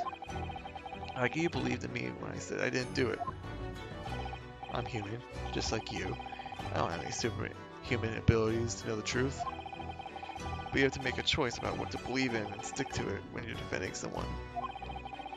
Sometimes in courtroom, you can really be backed into a corner, but being able to remain faithful to what you chose and believe even then, well, that's not something that anyone can do. It takes a special kind of person. Believing in your client, yeah. Just look at today's trial. I'm a student lawyer with precious little real experience, but you never stopped believing in me. Well, You face seemingly hopeless situations time and again, but you never stopped looking for the truth. And in the end, you found it. Through your own efforts, and because you never stopped believing in me. Thanks, Kazuma.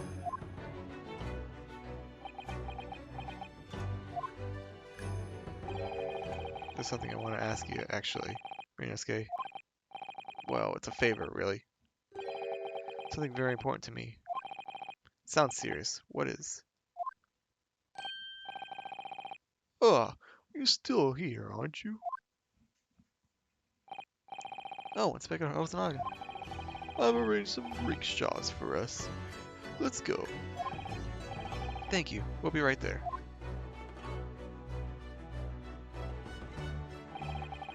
Let's pick this conversation again later. Oh no, that's not a good sign. We should be celebrating right now. Your first court victory. And your study tour to Great Britain, don't forget. Ah yes, that too. I got a bad feeling about this. But I'm not gonna find out right now. My very first trial came to an end. Kazuma. Professor Mikotoba. Susato-san, who acted as my assistant. Inspector Hosanaga, who didn't really play much of a part, but still. It was because of the help and support of all these people that I managed to get through all that trial. Get through that trial. Oops, sorry, bumped the mic. But most importantly, Kazuma hadn't yet managed to ask his favor of me. Though I realize just how much it would change my life. Oh no.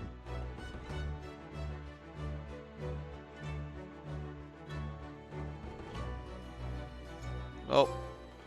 Hey, trophy earned. Yes, please.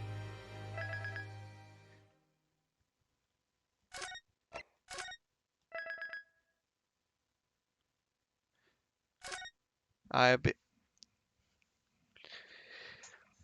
have spent way too long on this stream. So I think it's time for me to finally bring this stream to an end. I am 45 minutes past my usual end time. So with that, I'm finally gonna call it a night. Get a nice long rest. And anybody who's lurking, I'll see you tomorrow for Final Fantasy V. Good night.